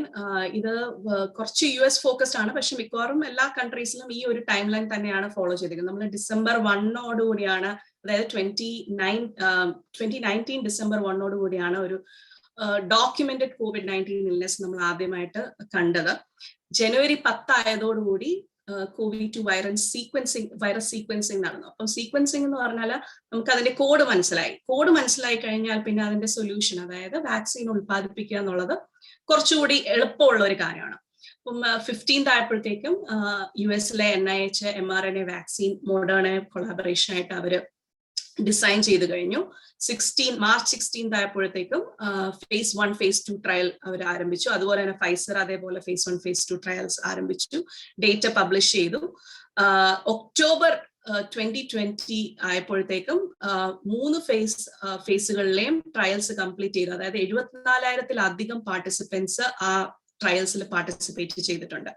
അത് വെച്ചിട്ടാണ് അവര് ഇതിന്റെ എഫിക്കസി, അതായത് ഫൈസർ 90% കൂടുതലുണ്ടെന്നും മൊഡേണ 95 അടുത്ത് ഉണ്ടെന്നുള്ളത് പബ്ലിഷ് ചെയ്തത്. അതുപോലെ വേറെ ജാൻസൺ ആൻഡ് ജോൺസൺ ആയാലും വേറെ എല്ലാ വാക്സിൻ ട്രയൽസ് നടന്നിട്ട് ഇതുപോലെ എഫിക്കസി ഡേറ്റ പബ്ലിഷ് ചെയ്തിട്ടുണ്ട്. നമുക്ക് വളരെ ഈസി ആയിട്ടൊന്ന് ഗൂഗിൾ ചെയ്താൽ കണ്ടുപിടിക്കാവുന്നതേ ഉള്ളൂ. അപ്പൊ നമുക്ക് എന്തെങ്കിലും സംശയം ഉണ്ടെങ്കിൽ ഈ phase 1, phase 2, phase 3 trial data വളരെ ഈസി ആയിട്ട് നമുക്ക് അവൈലബിൾ ആണ്. നമുക്കത് പുള്ളപ്പ് ചെയ്യാവുന്നേ ഉള്ളൂ. പണ്ടത്തെ പോലെയല്ല ഇന്റർനെറ്റിന്റെ സാധ്യതകൾ ഉപയോഗിച്ച് നമുക്ക് എന്ത് വിവരവും പെട്ടെന്ന് തന്നെ നമുക്ക് എടുക്കാവുന്നതേ ഉള്ളൂ. അപ്പം എന്തെങ്കിലും ഡേറ്റ ആവശ്യമുണ്ടെങ്കിൽ ഈ തരത്തിലുള്ള കാര്യങ്ങൾ നോക്കുക. ഏത് ക്ലിനിക്കൽ ട്രയൽ, ഏത് ഫേസ് ഫേസിന്റെ ഡേറ്റയാണ് പബ്ലിഷ് ചെയ്തിരിക്കുന്നത്, എഫിക്കസി ഡേറ്റ പബ്ലിഷ് ചെയ്തിട്ടുണ്ടോ, സേഫ്റ്റി ഡേറ്റ പബ്ലിഷ് ചെയ്തിട്ടുണ്ടോ എന്നുള്ളതൊക്കെ നോക്കുക.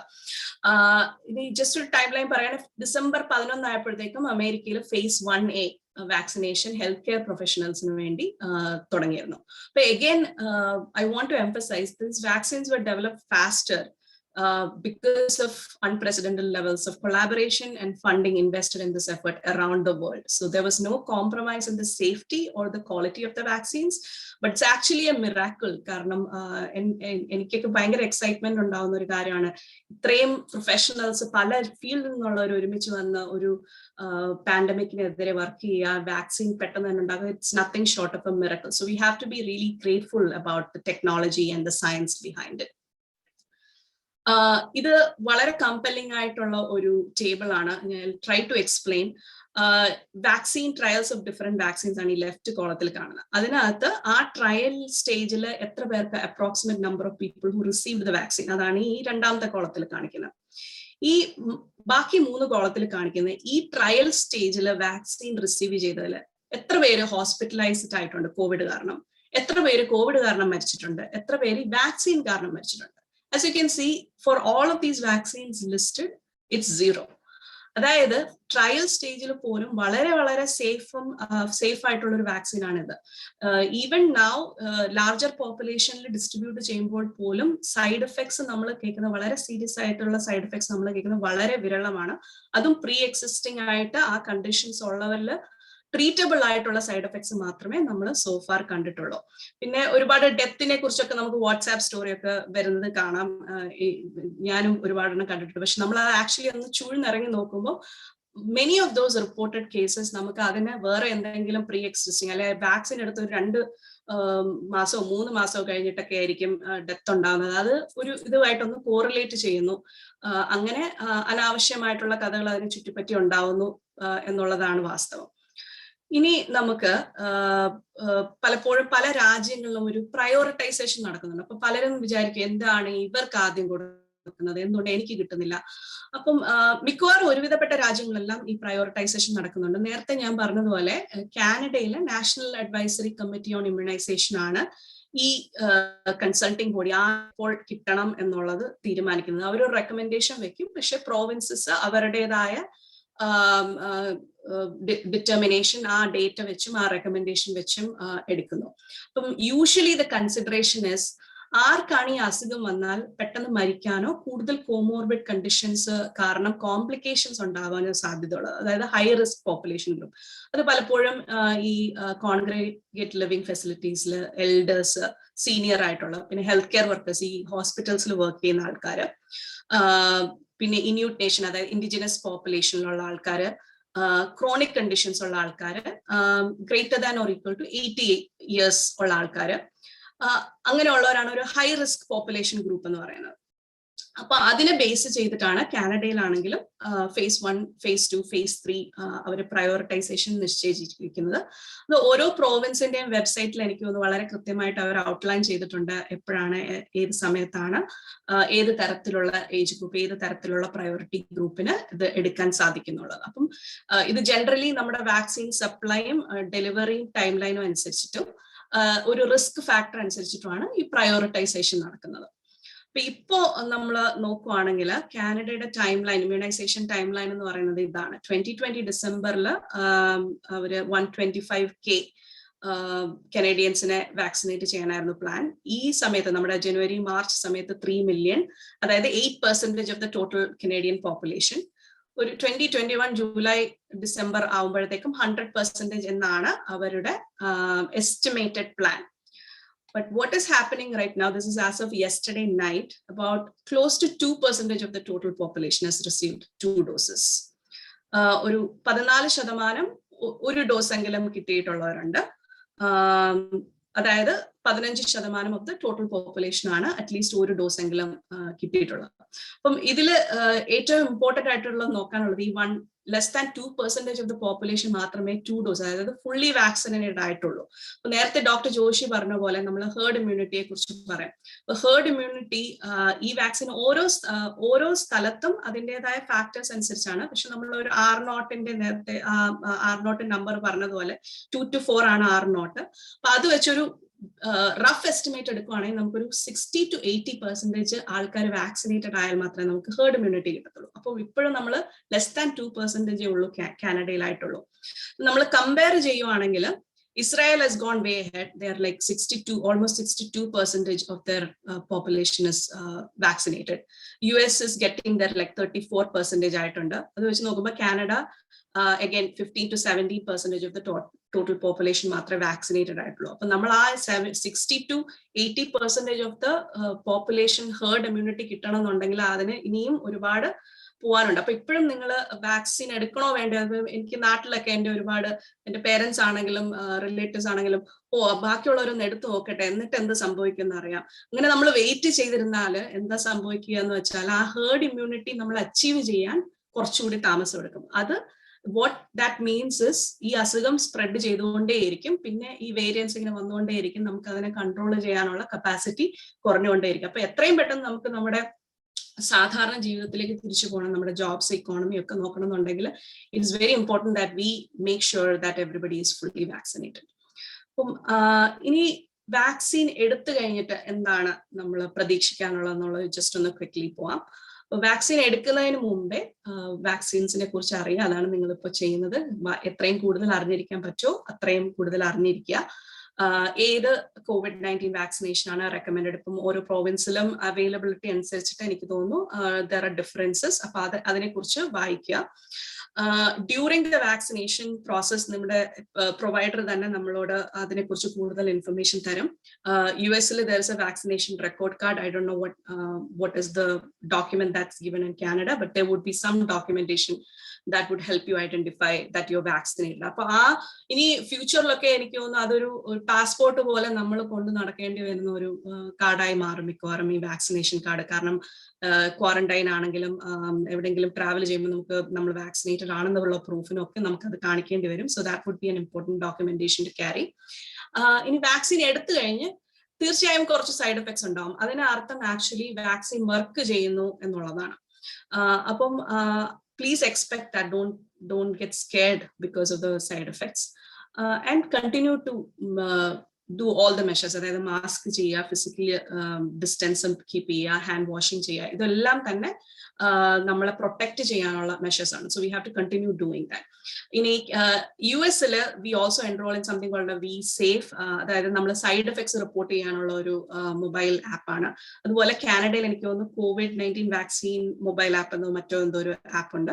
അപ്പം നമ്മൾ എത്രയും കൂടുതൽ ഡേറ്റ നമ്മൾ റിപ്പോർട്ട് ചെയ്യുന്നു അതിനെ കൂടുതൽ റിസർച്ചേഴ്സിന് ഇതിൽ പഠിക്കാൻ സഹായിക്കും. അപ്പം ഏതെങ്കിലും അങ്ങനെ ഒരു ഓപ്പർച്യൂണിറ്റി നിങ്ങൾക്കുണ്ടെങ്കിൽ അയ്യോ ഇത് ടൈം വേസ്റ്റ് ആണെന്ന് വിചാരിക്കരുത്, തീർച്ചയായും റിപ്പോർട്ട് ചെയ്യുക. കാരണം നമ്മൾ ആ ഡേറ്റ ഉപയോഗിച്ചാണ് ഇതിനെ സേഫ് ആണോ, എഫിക്കേഷ്യസ് ആണോ, എഫക്റ്റീവ് ആണോ എന്നൊക്കെ പഠിക്കുന്നത്. ഇനി before who should not receive or delay in receiving a vaccine. അപ്പം എല്ലാവരും വാക്സിൻ എടുക്കണോ വേണ്ടയോ എന്നുള്ളത് ഒരു ക്വസ്റ്റ്യൻ ആണ്. അപ്പൊ തീർച്ചയായും നിങ്ങളുടെ ഡോക്ടറുമായിട്ട് അത് കൺസൾട്ട് ചെയ്യുക.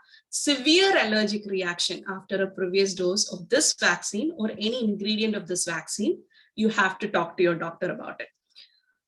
You should delay the vaccination if you have been diagnosed with COVID-19 in the past 14 days. അല്ല ഫീവർ അല്ലെങ്കിൽ വേറെ ഏതെങ്കിലും ഇൽനെസ് ഉണ്ട് നിങ്ങൾ വാക്സിൻ എടുക്കാൻ പോകുന്ന ദിവസം, അത് അവർ തന്നെ ചോദിക്കും. അതുണ്ടെങ്കിൽ അവർ ആ ദിവസം തരികയില്ല. പിന്നെ മൂന്നാമത്തെ കാര്യം എന്ന് പറഞ്ഞാൽ ഫ്ലൂവിന് 14 ദിവസം മുമ്പ് വാക്സിനേഷൻ എടുത്തിട്ട് ഇപ്പം ഫ്ലൂ ഷോട്ട് എടുക്കുന്ന സമയമാണെങ്കിൽ അത് 14 ദിവസം മുമ്പാണ് എടുത്തിട്ടുണ്ടെങ്കിൽ കോവിഡ് വാക്സിൻ എടുക്കുന്നത് ഡിലേ ചെയ്യാം. ഇനി again as I mention after vaccination നമ്മൾ തീർച്ചയായും മാസ്ക് ഉപയോഗിക്കുക. എനിക്കൊന്നു കാനഡയിലെ recommendation 2 meter essentially the same as 6 feet. ക്രൗഡ്സിൽ പുവർലി വെന്റിലേറ്റഡ് സ്പേസസിൽ പോവാതിരിക്കുക, കൈകൾ കഴുകിക്കൊണ്ടേയിരിക്കുക. ഇപ്പോൾ ഡിസ്ഇൻഫെക്റ്റന്റ് ഹാർഡ് സർഫസസ് എന്നുള്ളത് അത് കുറച്ച് റിലാക്സ്ഡ് ആയിട്ടുണ്ട്. കാരണം ഹാർഡ് സർഫസിൽ നിന്ന് കോവിഡ് പകരാനുള്ള സാധ്യത കുറവാണെന്നുള്ള ഒരു ഡേറ്റ കൂടുതൽ പുറത്തു വന്നിട്ടുണ്ട്. അപ്പൊ അവസാനത്തെ കാര്യം നമ്മൾ എല്ലാ ദിവസവും നമ്മൾ സാധാരണ ക്ലീൻ ചെയ്യും, നമ്മളെ വീട്ടിൽ ക്ലീൻ ചെയ്യുന്നത് പോലെ ചെയ്യുക എന്നുള്ളത് മാത്രമേ ഉള്ളൂ.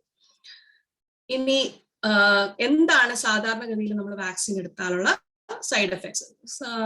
പലർക്കും ടയർഡ്നെസ് ഉണ്ടാവാറുണ്ട്, അല്ലെങ്കിൽ ഏറ്റവും കൂടുതൽ കണ്ടുവരുന്നത് നമ്മൾ എടുക്കുന്ന സൈറ്റിൽ വേദന ഉണ്ടാവാറുണ്ട്. അപ്പൊ എനിക്ക് ആദ്യത്തെ വാക്സിൻ എടുത്തു കഴിഞ്ഞപ്പോൾ എനിക്ക് ഈ അടുത്ത് കൈ പൊക്കാനേ പറ്റത്തുന്നുണ്ടായിരുന്നില്ല, നല്ല വേദനയായിരുന്നു. പിന്നെ ഫീവർ ഓർ ചിൽസ് വരാം, ഹെഡേക്ക് വരാം, അങ്ങനെ ഇതാണ് മോസ്റ്റ് കോമൺ സൈഡ് എഫക്ട്സ്. ഇനി സെക്കൻഡ് ഡോസ് എടുത്തു കഴിയുന്നവർക്കാണ് കൂടുതലും കുറച്ചുകൂടി ഈ സൈഡ് എഫക്ട്സ് ഇന്റൻസിറ്റിയിൽ കാണുന്നത്. പ്രത്യേകിച്ച് നിങ്ങൾക്ക് ഇതിനു മുമ്പ് കോവിഡ് വന്നിട്ടുണ്ട് എന്നുണ്ടെങ്കിൽ, എന്നിട്ടാണ് വാക്സിൻ എടുക്കുന്നുണ്ടെങ്കിൽ, ആ സെക്കൻഡ് ഡോസിന്റെ സൈഡ് എഫക്ട്സ് കുറച്ചുകൂടി ബാക്കിയുള്ളവരെ കമ്പയർ ചെയ്ത് കുറച്ചുകൂടെ കൂടുതലായിരിക്കും. And that's actually A good thing. What that means is നമ്മുടെ ബോഡി ഓർക്കുന്നുണ്ട് ഇതിനു മുമ്പ് ഈ സാധനം നമ്മൾ അറ്റാക്ക് ചെയ്യാൻ വന്നിട്ടുണ്ട്. അപ്പം നമ്മൾ ഈ വാക്സിൻ എടുക്കുമ്പോൾ ഉണ്ടാവുന്ന ഇമ്മ്യൂണോജനിക് റിയാക്ഷൻ കാരണമാണ് ഈ സൈഡ് എഫക്ട്സ് കുറച്ചുകൂടെ കൂടുതലായിട്ട് വരുന്നത്. And that's actually A good thing. Having said that, ഇത് ഭയങ്കരമായ ഒരു അൺകംഫർട്ടബിൾ ലെവലിലാണ്, നമുക്കത് ബെയർ ചെയ്യാൻ പറ്റുന്നില്ല എന്നുണ്ടെങ്കിൽ തീർച്ചയായും നിങ്ങളുടെ ഹെൽത്ത് കെയർ പ്രൊവൈഡറിനെ കോൺടാക്ട് ചെയ്യുക. ഈ ഇഞ്ചക്ഷൻ സൈറ്റിലുള്ള റെഡ്നെസ് അല്ലെങ്കിൽ ടെൻഡർനെസ് അതൊരു 24 hours കൂടുതൽ ഉണ്ടെങ്കിലും പ്രൊവൈഡറിനെ കോൺടാക്ട് ചെയ്യുക, കാരണം അത് ചെക്ക്ഔട്ട് ചെയ്യേണ്ടതാണ്. ഇനി പെട്ടെന്ന് നമുക്ക് കുറച്ച് നമ്മുടെ മനസ്സിലൊക്കെ സാധാരണ ഉണ്ടാവുന്ന കുറച്ച് ക്വസ്റ്റ്യൻസിലേക്ക് കൂടെ. നമ്മളെല്ലാവരും വാട്സാപ്പ് ഗ്രൂപ്പുകളിലുണ്ട്, ഫേസ്ബുക്ക് മെസ്സേജസ് കിട്ടാറുണ്ട്. അപ്പൊ ഇങ്ങനെ ഒരു റൂമർ ഇത് പോകുന്നതാണ് ഈ കാർട്ടൂൺ കാണിക്കുന്നത്. അപ്പം essentially the thing is we have to make sure the data we are getting, അല്ലെങ്കിൽ information we are getting, is actually from a trusted source. And ask the person who is sending it to you, how do you know that it's true? അപ്പം always make sure. ഇന്ന് രാവിലെ എനിക്കൊരു WhatsApp message കിട്ടിയതേ ഉള്ളൂ നാട്ടിൽ നിന്ന്. അതായത് ഇഞ്ചിനീരും തുളസിയും എല്ലാം കൂടെ മിക്സ് ചെയ്തിട്ട് എന്തോ ചൂടുവെള്ളം കുടിച്ചാൽ കോവിഡ് പോകുന്നു. അപ്പൊ അങ്ങനെയാണെങ്കിൽ പിന്നെ ലോകത്ത് ഇത്രയും പ്രശ്നം ഉണ്ടാക്കിയ മഹാമാരി എല്ലാവർക്കും ഇഞ്ചിനീരും ഇത് കുടിച്ചങ്ങ് മാറിയാൽ മതിയല്ലോ. there might be things that would help you with the symptoms, but that is different from a cure. So always make sure നമ്മുടെ ഇൻഫർമേഷൻ വരുന്നത് കറക്റ്റ് സോഴ്സസിൽ നിന്നാണ്, നമുക്കത് വെരിഫൈ ചെയ്യാൻ പറ്റും എന്നുള്ളത്.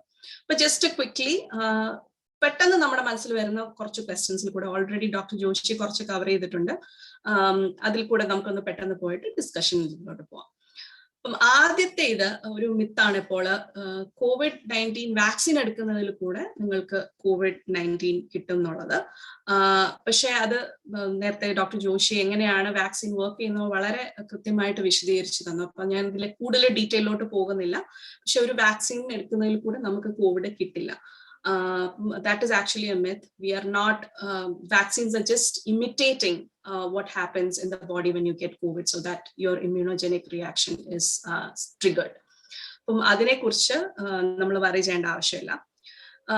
രണ്ടാമത്തേതെന്ന് പറഞ്ഞാൽ ഈ mRNA വാക്സിൻ, പ്രത്യേകിച്ച് അതൊരു പുതിയ ടെക്നോളജി എന്ന് എല്ലാവരുടെ മനസ്സിലുള്ളത് കാരണം ഈ mRNA കാരണം COVID-19 വരും എന്ന് പറഞ്ഞ ഒരു ഇതുണ്ട്.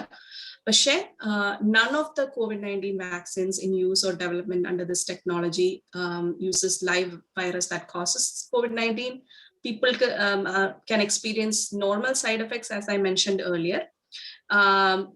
And there is more data now actually, and I will show it to you in one of the last slides. mRNA vaccines are actually more safe and effective.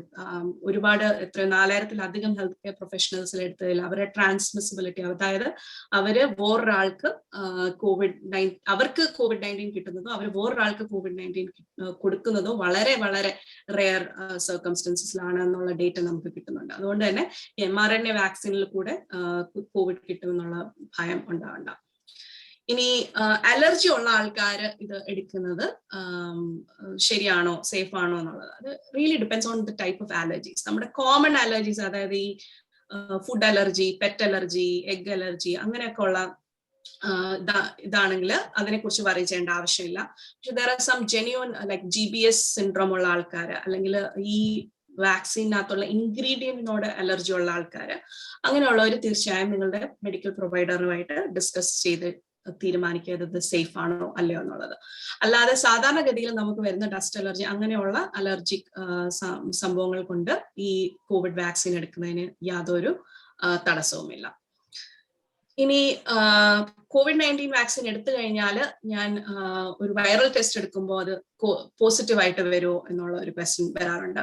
അപ്പം ഇപ്പോ മാർക്കറ്റിലുള്ള most test that is authorized to test COVID-19 infection, അത് current infection ഉണ്ടോ എന്നുള്ളതാണ് test ചെയ്യുന്നത്. അതുകൊണ്ട് തന്നെ vaccine എടുത്തതുകൊണ്ട് നിങ്ങൾ ആ ടെസ്റ്റിൽ positive ആവാറില്ല. Now there is an exception to it. If you're doing an antibody test എന്താണ് നോക്കുന്നതെന്ന് വെച്ചാൽ you had a previous infection or not. അപ്പം vaccine is basically giving you a level of protection against the virus by generating antibodies. അപ്പം ആ ടെസ്റ്റിൽ there may be a possibility that you will show positive, and experts are actually looking into it, how prevalent that is. അപ്പം കൂടുതൽ data വരുന്നതോടെ നമുക്ക് അതിനെക്കുറിച്ച് കൂടുതൽ മനസ്സിലാക്കാൻ പറ്റും. പക്ഷെ വൈറൽ ടെസ്റ്റ്, അതായത് PCR ഒക്കെ എടുക്കുന്ന ആൾക്കാർക്ക് വാക്സിൻ എടുത്തുകൊണ്ട് എന്ന് പറഞ്ഞുകൊണ്ട് ടെസ്റ്റ് പോസിറ്റീവ് ആവില്ല. ഇനി ഇതില് യങ് ആൾക്കാർ എത്ര പേരുണ്ടെന്ന് എനിക്ക് അറിയില്ല. പലപ്പോഴും വരുന്ന ഒരു ക്വസ്റ്റ്യൻ ആണ്, ഞാൻ പ്രഗ്നന്റ് ആകാൻ ശ്രമിക്കുകയാണ്, അതുകൊണ്ട് COVID-19 വാക്സിൻ എടുക്കുന്നത് കൊണ്ട് എന്തെങ്കിലും പ്രശ്നമുണ്ടോ ഇല്ലയോ എന്നുള്ളത്. ആക്ച്വലി പ്രഗ്നന്റ് ആകാൻ ശ്രമിക്കുകയാണെങ്കിൽ it is actually better that you take the vaccine. കാരണം pregnancy സമയത്ത് ഇത് COVID-19 വന്നാൽ it is going to cause a lot of complications to you and the baby. So it's better to be protected. There's also evidence now upcoming that നമ്മള് clinical trials pregnant women നമ്മള് ഉൾപ്പെടുത്തിയിട്ടില്ല participants ആയിട്ട് because of ethical concerns. പക്ഷെ ഇപ്പൊ കൂടുതൽ data പുറത്തു വരുന്നതനുസരിച്ചിട്ട് gynec associations ഇത് recommend ചെയ്യുന്നുണ്ട്. But always discuss with your medical provider on how to proceed with that. അതോടൊപ്പം തന്നെ ഫ്യൂച്ചർ ഫെർട്ടിലിറ്റിയെ കോവിഡ് വാക്സിൻ എഫക്ട് ചെയ്യുന്നതായിട്ട് യാതൊരുവിധ ഡേറ്റയും കിട്ടിയിട്ടില്ല. എന്നാൽ നേരത്തെ ഡോക്ടർ ജോഷി പറഞ്ഞ പോലെ കോവിഡ് കിട്ടിയാൽ ഫെർട്ടിലിറ്റിക്ക് അത് പ്രശ്നങ്ങൾ ഉണ്ടാക്കും എന്നുള്ളതിനെ കുറിച്ച് നമുക്ക് നല്ല ഡേറ്റ ഉണ്ട്. അതോടൊപ്പം തന്നെ ഇപ്പൊ ഞാൻ പ്രഗ്നന്റ് ആണ് അല്ലെ ബ്രസ്റ്റ് ഫീഡിംഗ് ആണ്, അങ്ങനെയാണെങ്കിൽ എടുക്കുന്നതിന് കുഴപ്പമുണ്ട്. അപ്പം ACOG, അതായത് അമേരിക്കൻ കോളേജ് ഓഫ് ഒബ്സ്റ്റട്രിക്സ് പറയുന്നത് they actually recommend pregnant women and breastfeeding women getting the vaccine. Actually breastfeeding women protection breast മിൽക്കിൽ കൂടെ കുഞ്ഞുങ്ങൾക്ക് പാസ് ചെയ്യുന്നു എന്നുള്ളതിനെ നമുക്ക് വളരെ കൃത്യമായിട്ടുള്ള എവിഡൻസ് ഉണ്ട്. So that is A good thing. അതോടൊപ്പം തന്നെ there is no evidence to suggest any harmful effects. So it's always a good thing to get it if you're pregnant and breastfeeding. Again, discuss with your medical provider if you have other coexisting conditions that may prevent you from doing that. ഇനി ഇത് കുറച്ചൊരു conspiracy theory വിശ്വസിക്കുന്ന ആൾക്കാർക്ക് പലപ്പോഴും ഇങ്ങനെ forward ആയിട്ടൊക്കെ കിട്ടുന്നതാണ്. ഇത് ഡോക്ടർ ജോഷി ഒരു ഏർലിയർ പ്രസന്റേഷനിൽ പറഞ്ഞു, ചില ആൾക്കാർ ഇത് എടുത്തു കഴിഞ്ഞാൽ ബിൽ ഗേറ്റ്സ് എന്റെ പുറത്ത് മൈക്രോചിപ്പ് വെച്ചിട്ട് ട്രാക്ക് ചെയ്യാൻ പോവാണ്, ഇതിന്റെ DNA ഓൾട്ടർ ചെയ്യും. അതൊക്കെ ഈ വാക്സിൻ എങ്ങനെയാണ് വർക്ക് എന്നതിനെ കുറിച്ച് ഒരു ധാരണയില്ലാത്ത ആൾക്കാരാണ് അത് പെട്ടെന്ന് വിശ്വസിക്കുന്നത്. ഇപ്പൊ ഡോക്ടർ ജോഷി ഓൾറെഡി അത് വളരെ ക്ലിയർ ആയിട്ട് എക്സ്പ്ലെയിൻ ചെയ്തു കഴിഞ്ഞു. നമ്മുടെ mRNA വാക്സിൻ ആയാലും അതർ വാക്സിൻസ് ആയാലും നമ്മുടെ DNA ആയിട്ട് അതിന് യാതൊരു വിധത്തിലുള്ള ഇന്ററാക്ഷനും ഇല്ല. ന്യൂക്ലിയസ് ഓഫ് ദ സെല്ലിൽ അത് എൻട്രി ചെയ്യുന്നത് പോലും ഇല്ല. അതുകൊണ്ട് തന്നെ it cannot effect the DNA in any way, and it's not as if they are implementing or putting a microchip to trace us. So അങ്ങനെയൊക്കെ ഉള്ള തിയറി വരുമ്പോൾ നമ്മൾ ഓർക്ക് എങ്ങനെയാണ് ഈ വാക്സിൻ ഡെവലപ്പ് ചെയ്യുന്നത്, എങ്ങനെയാണ് ഇത് അപ്രൂവ് ചെയ്യുന്നത് എന്നുള്ളതിനെ കുറിച്ച് ഒരു ധാരണ ഉണ്ടാക്കി വെക്കുക. ഇനി ഒരുപാട് പേര് ചോദിക്കുന്ന ഒരു ചോദ്യമാണ് ഇത്. നമുക്ക് ഓൾറെഡി കോവിഡ് വന്നു, അപ്പൊ എനിക്ക് നാച്ചുറൽ ഇമ്മ്യൂണിറ്റി ഉണ്ട്, അപ്പൊ പിന്നെ ഇനി ഞാൻ പോയി കോവിഡ് വാക്സിൻ എടുക്കണോ വേണ്ടയോ? എസ്പെഷ്യലി ഞാൻ നേരത്തെ പറഞ്ഞ പോലെ ഈ സൈഡ് എഫക്ട്സിനെ പേടിക്കുന്ന ആൾക്കാർ, നേരത്തെ കോവിഡ് വന്ന ആൾക്കാർ പോയി വാക്സിൻ എടുക്കുമ്പോൾ കൂടുതൽ സൈഡ് എഫക്ട് ഉണ്ടെന്ന് കേട്ടു. അത് ദാറ്റ് ഇസ് എ ഫാക്ട്.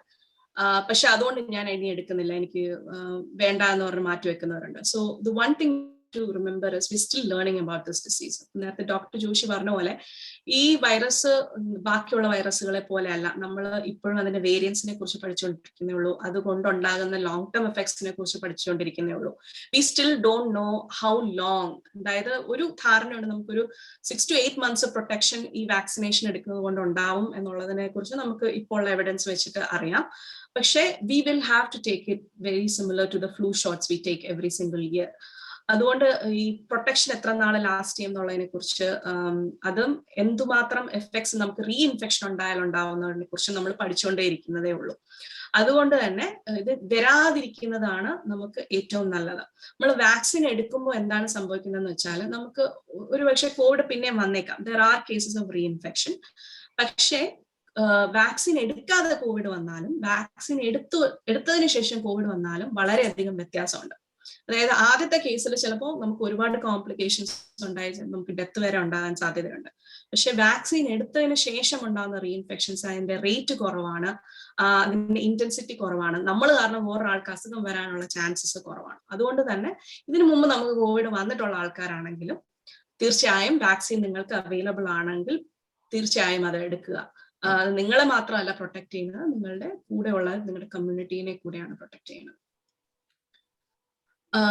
ഇനി വാക്സിൻ ഇപ്പോ കുട്ടികൾക്ക് അവൈലബിൾ ആണോ എന്നുള്ളത്, as of now it is not available, but there is encouraging news. There are more trials that's going on. Pfizer actually US 12 to 15 years in the emergency use authorization phase 3 trial data submit ചെയ്തിട്ടുണ്ട്.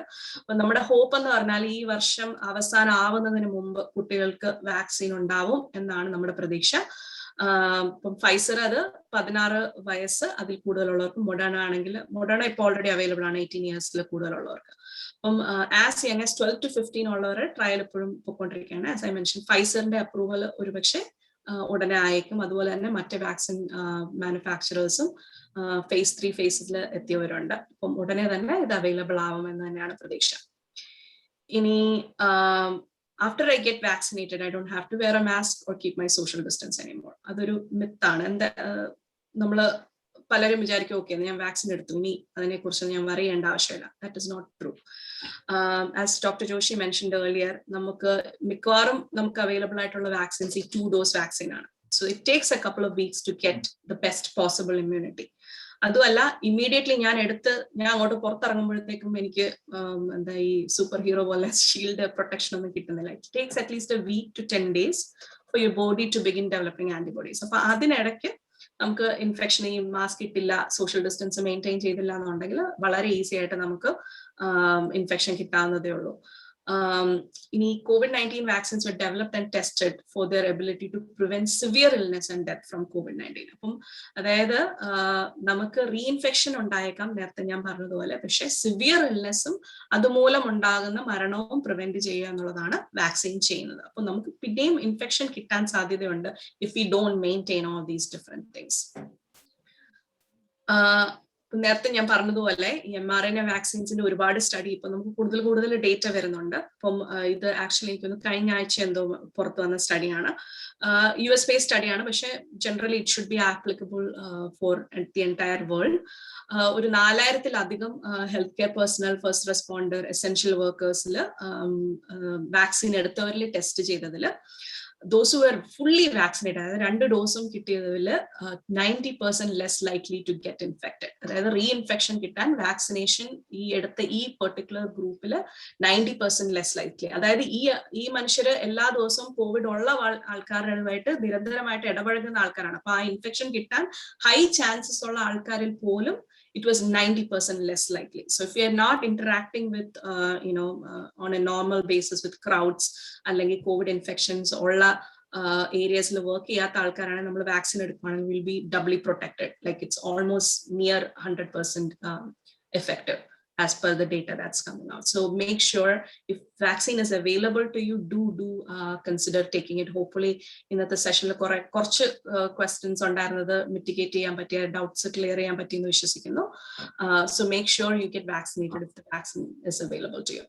So again, just reminding, vaccine എടുത്തതുകൊണ്ട് മാത്രമായില്ല, mask ഇടുക, hand washing and safe distance keep ചെയ്യുക എന്നുള്ളതൊക്കെ തന്നെ important ആണ്. അപ്പൊ this is one കുറച്ച് nerdy, but this is what we call the Swiss cheese pandemic defense model. അപ്പം essentially what it does is ഈ സ്വിസ് ചീസിന്റെ പല ലെയർ പോലെയാണ് നമ്മുടെ പബ്ലിക് ഹെൽത്ത് പ്രൊട്ടക്ഷൻ നടക്കുന്നത്.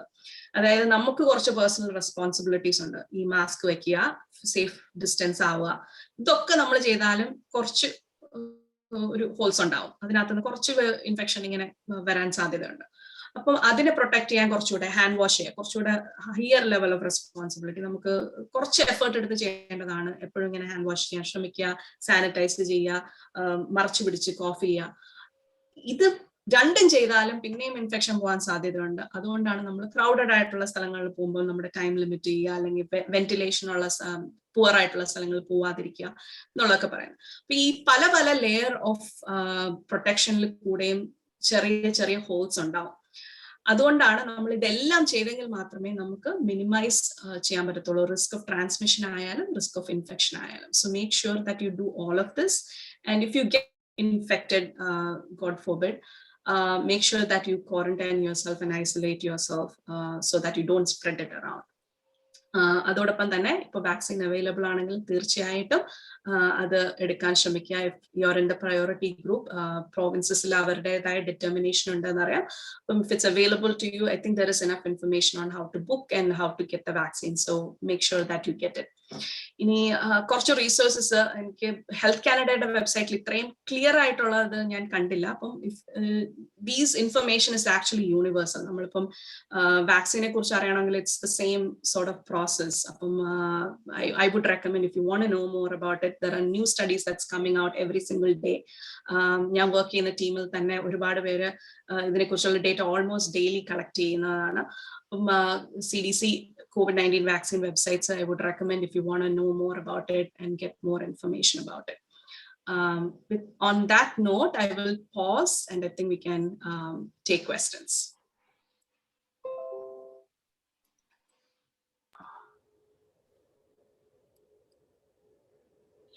ചോദിക്കാം, ആർക്കെങ്കിലും സംശയമുള്ളവർക്ക് ചോദ്യങ്ങൾ ചോദിച്ചു തുടങ്ങാം. എൻ്റെ ചോദ്യം ഡോക്ടർ ജോഷിയോടാണ്. ഡോക്ടർ ജോഷി പറഞ്ഞു, നമ്മൾ പലരും ചിലപ്പം ഒരു സിംറ്റം ഇല്ലാതെ കോവിഡ് കടന്നു പോയിട്ടുണ്ടാകാം. അപ്പം അങ്ങനെ കോവിഡ് കടന്നു പോയ ആളുകളിൽ നമ്മൾ പറയുന്ന പോലെയുള്ള ഓർഗൻ ഡാമേജുകൾ ഉണ്ടാകുമോ, അല്ലെങ്കിൽ അവർക്കും ഈ കോവിഡ് വന്ന ആളുകളെ പോലെയുള്ള സെയിം എഫക്റ്റ് അവരുടെ ശരീരത്തിൽ ഉണ്ടാകുമോ ഇല്ലയോ എന്നറിയാൻ വേണ്ടിയാണ് ഈ ചോദ്യം. There is a 40 to 50% chance that even though if you have a silent COVID, that you could have complications later on in life. But if you had severe COVID, you're almost certain to have troubles later on in life. എനിക്ക് അറിയാവുന്ന ഒരു ഉദാഹരണം പറയാം. ഞങ്ങളുടെ പള്ളിയിൽ വരുന്നൊരു സ്ത്രീ നേഴ്സാണ്. She had like asymptomatic COVID. അത് പക്ഷേ അത് കഴിഞ്ഞൊരു 3 മാസം കഴിഞ്ഞപ്പോൾ she going to the hospital and inflamed heart and they said it's because of COVID. അതുകൊണ്ടാണ് കിട്ടുന്ന വാക്സിൻ എത്രയും പെട്ടെന്ന് നമ്മൾ എടുക്കുക. അത് വരുന്നത് വരെ ഇത് വരാതെ നമ്മൾ സൂക്ഷിക്കുക. കാര്യം മറ്റൊരു അസുഖം പോലെ അല്ല. It's very very different. Thank you.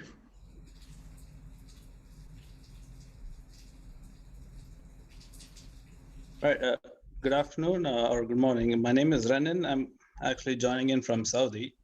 So first of all, I would like to thank everyone thank the organizers for this wonderful session, and to spread out the knowledge about this COVID vaccine and all the stuff. And also special thanks to Sheila Pudikere. She's the one who actually sent over the link for us to join. And I'm fortunate to have been joining this. So my question is on a case, because a colleague of mine, his mother has been given the priority to get the COVID vaccine. It's Pfizer, but she is having a pre-existing condition of diabetes and autoimmune. So how do you advise whether she needs to get it or she needs to wait? Do you want to take it, Gina, or shall I go? You can go and then I can. Okay. So actually, unless you react to you have an allergic reaction to the ingredients in this vaccine, there is no other contraindication. Diabetes or hypertension, none of these stop you from taking the vaccine. So അമ്മച്ചിക്ക് എടുക്കുന്നതിന് ഒരു കുഴപ്പവുമില്ല. She's better off taking it because diabetes comorbidity ഉള്ളത് കൊണ്ട് ഇത് വന്നാൽ നമുക്ക് അത് സിവിയർ ആകാനുള്ള ചാൻസ് കൂടുതൽ. തന്നെയല്ല പ്രായം കൂടെ കണക്കാക്കുമ്പം she's better off taking it as soon as possible. So the autoimmune deficiency, the problem for autoimmune doesn't matter much. It doesn't. Unless she's allergic to, let's say, one of the components in the vaccine, which is unlikely. All right. So to add on to that, actually immunocompromised folks are highly recommended to take the vaccine, because that would protect them against an infection and further complications. The only exception I have heard is if she's taking a drug for the autoimmune disease that may have some sort of contraindication with the vaccine. She'll have to talk with her provider, but it's highly recommended if she has an autoimmune disorder, it's good she takes the vaccine, because it would further prevent her from any complications if she gets the infection. All right. Thank you very much. Thank you, doctor. Thank you, Wilson. Hope you get the answer. Any more questions? Please. ആ ചാറ്റിൻ്റെ അകത്തൊരു question ഉണ്ടായിരുന്നു, അത് ഞാൻ അങ്ങ് answer ചെയ്തു. Okay. So, Absence of the side effect after vaccine administration. It means like anything, your body it not produce any antibodies. yeah. ആ ചോദ്യം ഇതാണ്, നമുക്ക് വാക്സിൻ കിട്ടിയ നമുക്ക് ഒരു അസുഖം, കൈക്ക് വേനയില്ല, കാലിന് വേന, തലവേനയില്ല, കുഴപ്പമൊന്നുമില്ല. Does that mean that I have not been vaccinated, right? So Moderna അവരുടെ ട്രയൽസ് ചെയ്തപ്പം they actually tested the people and said how many of them have like symptoms post vaccination, side effects versus those that don't. അത് 50% ആൾക്കാർക്ക് പ്രശ്നമില്ല, 50% ആൾക്കാർക്ക് കൈക്ക് വേനയും പനിയും തലവേനയൊക്കെ ഉണ്ട്. അപ്പോൾ അവസാനം അവരെ ടെസ്റ്റ് ചെയ്തപ്പം അവർ തമ്മിൽ പ്രൊട്ടക്ഷന് വ്യത്യാസമില്ല. സോ ആ ന്യൂട്രലൈസിങ് ആൻറ്റിബോഡി ലെവൽസ് രണ്ട് പേരിലും ഒരുപോലെ ഉള്ളൂ. സോ നമുക്ക് വാക്സിനേഷൻ എടുത്തിട്ട് നമുക്ക് വേദന ഇല്ലെന്ന് തോന്നിയാൽ ഐ തിങ്ക് അത് ദൈവാധീനമായിട്ട് നമ്മൾ കണക്കാക്കിയാണ്. എനിക്കൊരു ചോദ്യം ഉണ്ടായിരുന്നു ഡോക്ടർ ജീന ഡിക്രൂസിനോടാണ്. നേരത്തെ പെട്ടെന്ന് സൂചിപ്പിച്ചു, അത് വ്യക്തമായില്ല. അതായത് സെക്കൻഡ് ബൂസ്റ്റർ ഡോസ് ആദ്യത്തെ ഡോസിൽ പ്രശ്നമില്ല, സെക്കൻഡ് ബൂസ്റ്റർ ഡോസ് എടുക്കുമ്പോൾ കുറച്ച് പ്രശ്നങ്ങൾ കണ്ടു എന്ന് പറയുന്നത്, അത് മാഡം ഒന്നുകൂടി വ്യക്തമായി പറയാവോ എന്തുകൊണ്ടാണ് അങ്ങനെ സംഭവിക്കുന്നത്? സോ പൊതുവെ കേട്ട് വരുന്നത് ഫൈസർ ആയാലും മൊഡേണ ആയാലും അതാണ് ഇപ്പൊ തൽക്കാലം US-ൽ ഡിസ്കസ് ചെയ്യുന്ന vaccines. I don't know specifically in Canada how prevalent that is. First ഡോസിൽ വലിയ കുഴപ്പമില്ലാത്ത ആൾക്കാർക്കും സെക്കൻഡ് ഡോസ് എടുക്കുമ്പോൾ കുറച്ചുകൂടി ഒരു ക്ഷീണം, ടയർഡ്നെസ്, ഹെഡേക്ക് ഉണ്ടാവുന്നുണ്ട് എന്നുള്ള റിപ്പോർട്ട്സ് വരുന്നുണ്ട്. Especially if you had a COVID infection prior, there is data that's coming that the side effects of the second dose might be more, but that doesn't mean that everyone who's taking it would get it, like Dr. Joshi mentioned. അപ്പോൾ പേടിക്കേണ്ടതില്ല side എഫക്ട്സിനെ എന്നുള്ളതാണ് ഓർത്തിരിക്കേണ്ടുന്ന പ്രധാനപ്പെട്ട കാര്യം. Side effects ഉണ്ടായാലും പേടിക്കേണ്ട, നമുക്കത് expected ആണ്. പനി വന്നു എന്ന് പറയുന്നത് എനിക്ക് 2 ഡോസും കിട്ടി മൊഡേണയുടെ. ആദ്യത്തേത് കിട്ടിയതിന് ആദ്യത്തെ ആ കുത്ത് കിട്ടിയെടുത്ത പിറ്റേ ദിവസം പണ്ട് കോളറ വാക്സിൻ എടുത്തപ്പോൾ അതിവേദനയായിരുന്നു, എനിക്ക് തലവേദനയും പനിയും ഫീവറൊക്കെ ഉണ്ടായിരുന്നു. സെക്കൻഡ് ഡോസ് എടുത്തു കഴിഞ്ഞപ്പം ഒരു കുഴപ്പമില്ലായിരുന്നു, അതിൻ്റെ റിവേഴ്സ് ആയിരുന്നു എനിക്ക്. സോ അത് കഴിഞ്ഞ് ഒരു 3 ആഴ്ച കഴിഞ്ഞ് ഞാൻ എൻ്റെ സ്റ്റുഡൻ്റ് ഉണ്ട്, ആ സ്റ്റുഡൻറ്റ് എന്നെ ബ്ലീഡ് ചെയ്തിട്ട് I looked at antibody titers and I have like super high levels of it. So അപ്പം അത് ഞാൻ പറഞ്ഞു വരുന്നത്, സിംറ്റം കുറവായതുകൊണ്ട് എനിക്കത് ശരിയായില്ലെന്ന് നമ്മൾ കണക്കാക്കേണ്ട കാര്യമില്ല. I think it's okay, it's fine. Whether you have വേദനയുണ്ടോ ഇല്ലയോ, അല്ലെങ്കിൽ പനി വന്നോ, അതല്ലെങ്കിൽ വേറെ അസുഖങ്ങളുള്ളതായിട്ടൊരു കോറിലേഷൻ ഇല്ല.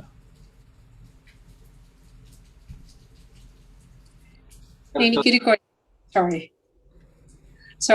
ക്വസ്റ്റ്യൻ ഉണ്ട്. Anyway, first of all, I really congratulate the organizers who did this, like arranging this meeting, and also Joshi and Gina for doing it a very good job. So എനിക്കുള്ള question ഇതാണ്. പിന്നെ ഒരു കാര്യം നിങ്ങൾ പറഞ്ഞു, one of the കോമ്പോണൻസിനായിട്ട് ഇങ്ങനെ allergic reaction ഉള്ളത് എന്തൊക്കെ ഉള്ളവർക്ക് മാത്രമേ നമ്മൾ പേടിക്കാനുള്ള എന്തെങ്കിലും അലർജി ഉണ്ടെങ്കിൽ. So how do we know ഏതാണ് ഇതിലുള്ള കമ്പോണൻസ്? ഇപ്പൊ ഞങ്ങൾക്ക് എന്തെങ്കിലും ഉണ്ടല്ലോ, ഏതെങ്കിലും ഒരു മെഡിസിനുമായിട്ട് അലർജി ഉണ്ടോ ഇല്ലയോ എന്ന് എങ്ങനെയാണ് സാധാരണ നോർമൽ നമ്മൾ യൂസ് ചെയ്യുന്ന ഏതെങ്കിലും മെഡിസിൻ അലർജി ആണോ? അതൊന്ന് എക്സ്പ്ലെയിൻ ചെയ്തു തരാമോ?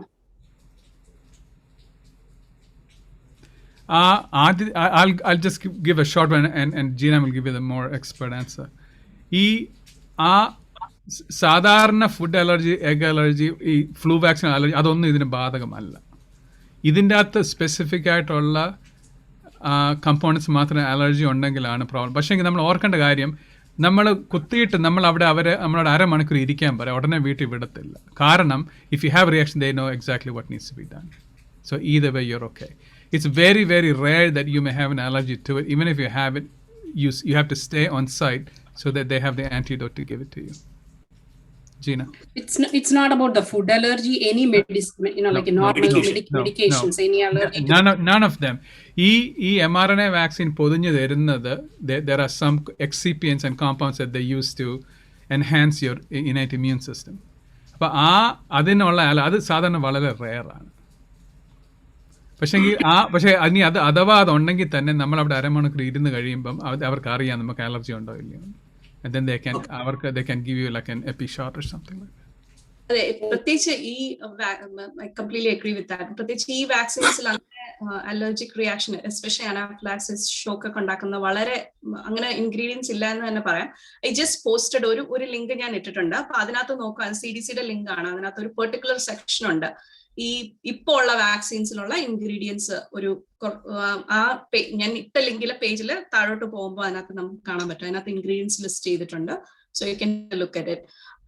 ബട്ട് ഓവറോൾ പറയുകയാണെങ്കിൽ അങ്ങനെ അലർജി ഉണ്ടാക്കുന്ന ഇൻഗ്രീഡിയൻസ് ഇല്ല എന്ന് തന്നെ പറയാം. പക്ഷെ 100% എനിക്ക് അതോറിറ്റേറ്റീവ്ലി പറയാൻ പറ്റാത്തത് കൊണ്ടാണ് പ്രൊവൈഡറിനോട് ചോദിക്കാൻ പറയുന്നത്. ഇപ്പം നമുക്ക് പറയാൻ പറ്റില്ല എല്ലാവർക്കും എല്ലാ കമ്പോണൻസിനോടും അലർജിയേ ഇല്ല എന്ന് നമുക്ക് 100% ഇതിൽ പറയാൻ പറ്റൂല. But there have been very, very low instances of people having severe allergic reactions. And Dr. Joshi പറഞ്ഞ പോലെ നമ്മൾ അവരെ ഒബ്സർവ് ഒക്കെ ചെയ്തിട്ടേ വിടത്തുള്ളൂ. ഇപ്പം 24 hours നമുക്ക് എന്തെങ്കിലും എക്സസീവ് ആയിട്ടുള്ള സൈഡ് എഫക്ട്സ് ഉണ്ടെങ്കിൽ തീർച്ചയായിട്ടും നമ്മൾ ഹെൽത്ത് പ്രൊവൈഡറിനെ റീച്ച് ഔട്ട് ചെയ്യുക. പക്ഷെ അങ്ങനെ വന്നിട്ടുള്ള വളരെ റെയർ കേസസേ ഉള്ളൂ. Thank you.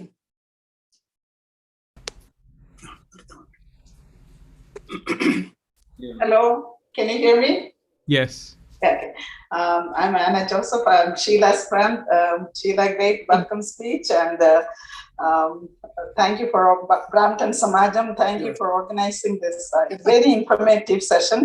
Many of my questions were answered by both Dr. Joshi and Dr. Gina. I wish many people should have tapped into this great opportunity. I have one question, that is, ഞാൻ എൻ്റെ US-ലുള്ള colleagues പറഞ്ഞിട്ടുണ്ട് 2 doses of Pfizer vaccine എടുത്തിട്ട് when they check the antibodies, didn't have any antibodies. Is that true, or would it take time to develop antibodies? May I go first, Gina? Okay. So test ചെയ്തിട്ട് antibody ഇല്ലാന്ന് പറയുന്ന ആൾക്ക് he or she may have some immunodeficiency that they don't make antibodies. നമ്മൾ അവരുടെ serum എടുത്തിട്ട് if you test them for like tetanus or diphtheria, something that they have been vaccinated before, measles, they probably won't have that antibodies either. ഒരു ഇമ്യൂണോളജിക്കലി compromised അല്ലാത്ത ഏതൊരു ഇൻഡിവിജ്വലിനും ഈ vaccine കൊടുത്താൽ antibodies വന്നിരിക്കും. അത് ഉറപ്പാണ്. അത് അതിന് 2 തരമില്ല. ഈ ഫൈസറും മോഡേണയും സത്യം പറഞ്ഞാൽ 2 സെയിം വാക്സിനാണ്. മോഡേണ 3 ഇരട്ടി വാക്സിൻ ഡോസ് ഉണ്ടെന്ന് മാത്രം. ഫൈസറിൻ്റെ അകത്ത് 30 മൈക്രോഗ്രാം mRNA, മറ്റേതിൻ്റെ അകത്ത് 100 microgram RNA. And then they found out that 100ൻ്റെ ആവശ്യമില്ല, 30 മതി പ്രൊട്ടക്ഷൻ ഉണ്ടാക്കണം to get you the base line antibody level. ഇപ്പോൾ ഇവർക്ക് നല്ലപോലെ അറിയാം ഈ കോറിലേറ്റഡ് പ്രൊട്ടക്ഷൻ എന്തോന്ന് അറിയാം. എത്ര ന്യൂട്രലൈസിങ് ആൻറ്റിബോഡി ലെവൽ ഉണ്ടെങ്കിൽ നമുക്ക് പറയാം ഇവർക്ക് പ്രൊട്ടക്ഷൻ ഉണ്ടോ ഇല്ലയോ എന്ന്. ചില ആൾക്കാർക്ക് മാഡം പറഞ്ഞ പോലെ ആൻറ്റിബോഡി റെസ്പോൺസ് ഉണ്ടാക്കാത്ത 2 ഷോട്ട് കഴിഞ്ഞിട്ട് ഉണ്ടാക്കാത്ത they must have some issue going on with them. That's unrelated to this vaccine, I think. So would that be like immunocompromised people or comorbidities ആണ് ഇതിന്റെ മെയിൻ കാരണം? അവർക്ക് ഈ ആന്റിബോഡി ഉണ്ടാക്കാനുള്ള ശേഷി, maybe they had cancer and they were on rituximab or something like, there's something else going on that you depleted their B lymphocytes to respond and make antibodies. Okay. അവർക്ക് flu shot കൊടുത്താലും antibodies ഉണ്ടാവുകയില്ല. Okay, good to know. Okay, thank you. പിന്നെ നിങ്ങൾ 2 പേരും പറഞ്ഞപ്പോൾ GBS എന്നൊരു term mention ചെയ്തു. അത് may be people who are not familiar, you meant Guillain-Barré syndrome, right? Yes. Sorry, I should have explained that. Yeah. Yeah, if you can explain that. Otherwise, people who don't know will think, allergy-യുടെ കാര്യങ്ങളുള്ളവര്, there are many people hesitant even in our community. Like, you touched on the herd community. That's people who are hesitant and putting off taking immunization is doing harm instead of good to develop herd community, right? So herd immunity, I mean. So ഈ Guillain-Barré syndrome എന്നുള്ളത് ഒന്ന് explain ചെയ്താല് അതൊഴിച്ച് ഉള്ളവരൊക്കെ കുഴപ്പമില്ല എന്നുള്ളത് പറഞ്ഞാൽ വളരെ നന്നായിരിക്കും. അതുപോലെ personally I know people who have taken vaccination with having had anaphylactic shock to shellfish, taken vaccine, no problems. Contrast dye, CT scan contrast dye, allergy, people have taken, no problem. Only to the ingredients of the vaccine, that which they usually explain at the time of injection. Are you allergic to any of the ingredients in this vaccine? That's what they ask us when we reach the vaccine place. So adon explain cheyda nannayirikkum. Thanks, madam. Guillain-Barré syndrome എന്ന് പറയുന്നത് ഒരു വളരെ rare ആയിട്ടുള്ള immunological condition ആണ്. അത് വളരെ കുറച്ചു പേർക്ക് വരുന്നതാണ്. അപ്പം കോവിഡ് വാക്സിൻ അവർക്ക് എടുക്കണ്ട എന്നല്ല, നമ്മൾ ആ സിൻഡ്രോം ഉള്ള ആൾക്കാർ അവരുടെ മെഡിക്കൽ പ്രൊവൈഡറുമായിട്ട് ഡിസ്കസ് ചെയ്തിട്ട് എടുക്കണം എന്നുള്ള, കാരണം അവർ എടുക്കുന്ന മെഡിക്കേഷന് ചിലപ്പോൾ എന്തെങ്കിലും റിയാക്ഷൻ ഉണ്ടാവാൻ സാധ്യതയുണ്ട്.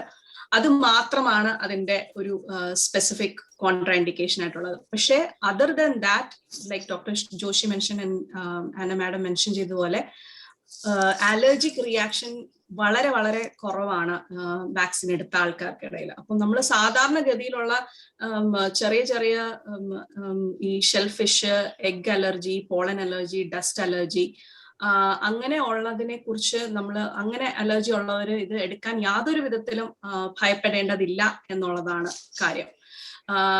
ഇനി ഈ Guillain-Barré സിൻഡ്രോമിന്റെ കാര്യം തന്നെ എടുത്തു പറയുകയാണെങ്കിൽ, ഇതുവരെ mRNA COVID-19 വാക്സിൻ ക്ലിനിക്കൽ ട്രയലിൽ എടുത്തവരിൽ ആർക്കും എന്തെങ്കിലും അലർജിക് റിയാക്ഷൻ റിപ്പോർട്ട് ചെയ്തിട്ടില്ല. പക്ഷേ അതൊരു ഇമ്മ്യൂണോളജിക്കൽ കണ്ടീഷൻ ആയത് കാരണം there have been some instances, some very very few cases reported of people having anaphylaxis shock with GBS syndrome. അപ്പം അതുകൊണ്ട് ചില മെഡിക്കൽ പ്രൊവൈഡേഴ്സ് അവരുടെ ഡിസ്ക്രിപ്ഷൻ വെച്ച് അത് റെക്കമെൻഡ് ചെയ്യാതെ ഇരിക്കുന്നുണ്ട്. അപ്പൊ അത് വളരെ വളരെ റെയർ ആയിട്ടുള്ള ഒരു ഇൻസ്റ്റൻസ് ആണ്. ബാക്കി ആരും തന്നെ ഇതിന് സൈഡ് എഫക്ട്സിനെ ഭയന്നോ അലർജിക് റിയാക്ഷൻ ഭയന്നോ കോവിഡ് വാക്സിൻ എടുക്കാതിരിക്കരുത് എന്നുള്ളത് തന്നെ ഒന്നുകൂടെ ഞാൻ എംഫസൈസ് ചെയ്ത് പറയാണ്. കാരണം കോവിഡ് വന്നാൽ നമുക്കുണ്ടാകാവുന്ന ഇൻഫെക്ഷനും റിസ്ക്കും കോവിഡ് വാക്സിൻ എടുത്താൽ ഉണ്ടാകാവുന്ന ചെറിയ സൈഡ് എഫക്ട്സ് വെച്ച് നോക്കുമ്പോൾ വളരെ വളരെ കൂടുതലാണ്. നമുക്ക് മരണം വരെ ഉണ്ടായേക്കാം COVID-19 വന്നാൽ. അപ്പൊ അത് പ്രിവെന്റ് ചെയ്യുക. അത് പ്രിവെന്റ് ചെയ്യാൻ നമുക്ക് നേരത്തെ ഞാൻ പറഞ്ഞ പോലെ ഇത്രയും മിറാക്കുലസ് ആയിട്ട് ഇത്രയും technical and science everything came together. അപ്പൊ നമ്മൾ അതിനെ തീർച്ചയായും ഉപയോഗപ്പെടുത്തണം. Doctor Joshi, do you want to, sorry I took more time.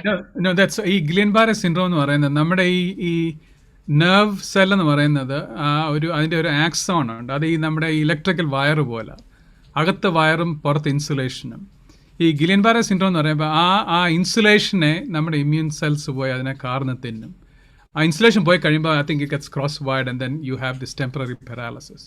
അത് ഇപ്പം സ്വൈൻ ഫ്ലൂ വന്നപ്പോഴും നമ്മളത് വളരെ റെയർ കേസസ് കണ്ടതാണ് ഈ Guillain-Barré syndrome. And they think it's because there is a intestinal bacterial infection that people get, and you make an antibody response against that bacteria that goes and attacks your myelin sheath and so forth.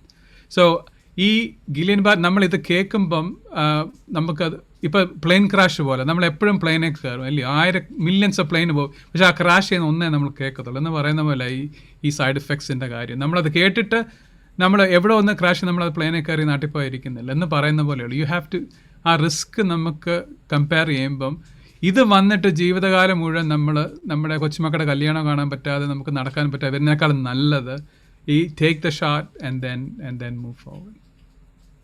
Thank you doctor. നമ്മൾ നീന്തറിയാത്ത ആൾ ഇപ്പോൾ കപ്പൽ മുങ്ങുമ്പോൾ ഞാൻ life jacket എടുക്കണം വേണ്ട എന്ന് ആലോചിക്കുന്നത്. U just take and put it on and save yourself.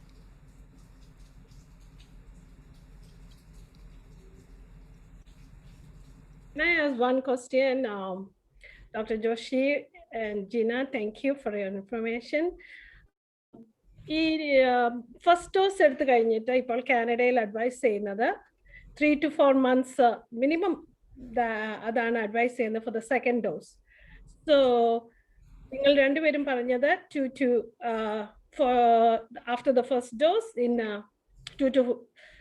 within the 2 months, right? Within the 28 days, you should get the second dose.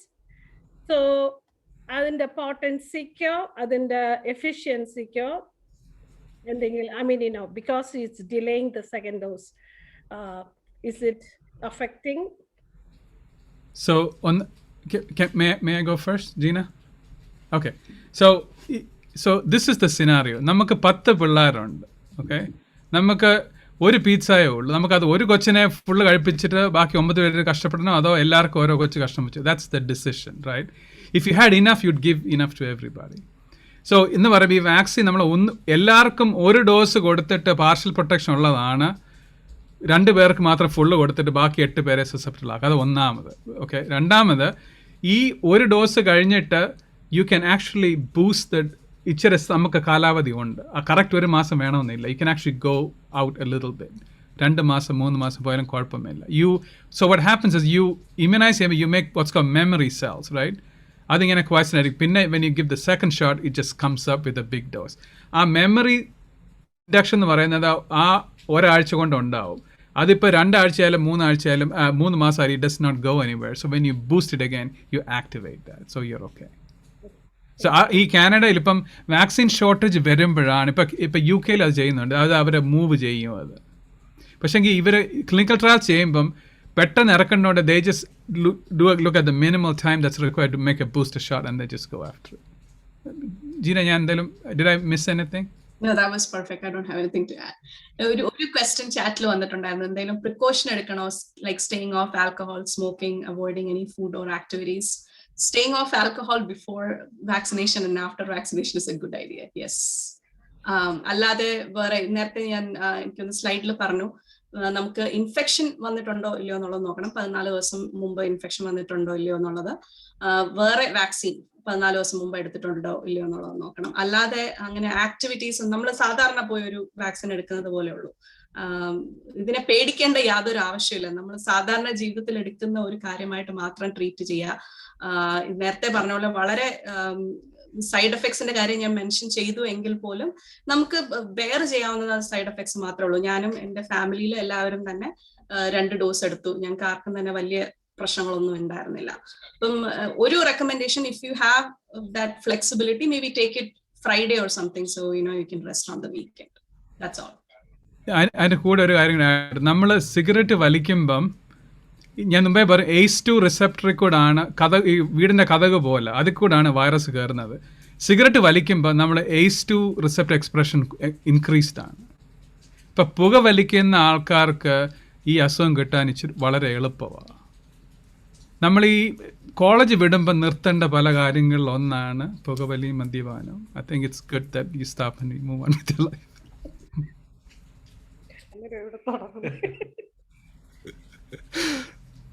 I'm sorry, but just sorry to budge in again. I just have one more question. Sure. Because I just got this information from this person again. So he was asking, what if the same patient is low on platelets and blood cells? Yeah. Well, you want to take it? So, Gina number answer either. I'll let her answer. It's the same question as being slightly immunocompromised. Go ahead, Gina. Yeah, I mean, I don't want to comment on it like 100% because I'm not a medical provider, so I want to sort of stay away from it. Overall guidance എന്താണെന്ന് വെച്ചാൽ immunocompromised ആളുകൾ എടുക്കുന്നതാണ് അവരുടെ പ്രൊട്ടക്ഷന് നല്ലത്. പക്ഷെ again, if there are individual case scenarios, ഇതുപോലെ പറഞ്ഞ പോലെ low platelets അല്ലെങ്കിൽ അവർ എന്തെങ്കിലും ഒരു പെർട്ടിക്കുലർ മെഡിക്കേഷൻ എടുക്കുന്നു എന്നുള്ളതൊക്കെ കോൺട്രാ ഇൻഡിക്കേഷൻ ആണെങ്കിൽ അത് അവരുടെ പ്രൊവൈഡറിന് മാത്രമേ അവരുടെ മെഡിക്കൽ കേസ് അറിയാൻ പറ്റുള്ളൂ. So I don't want to comment on it without knowing more details actually. All right, thank you.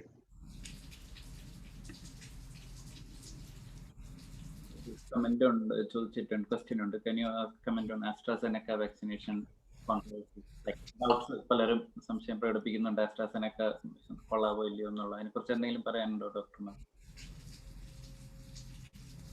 Gina, you want to take that one?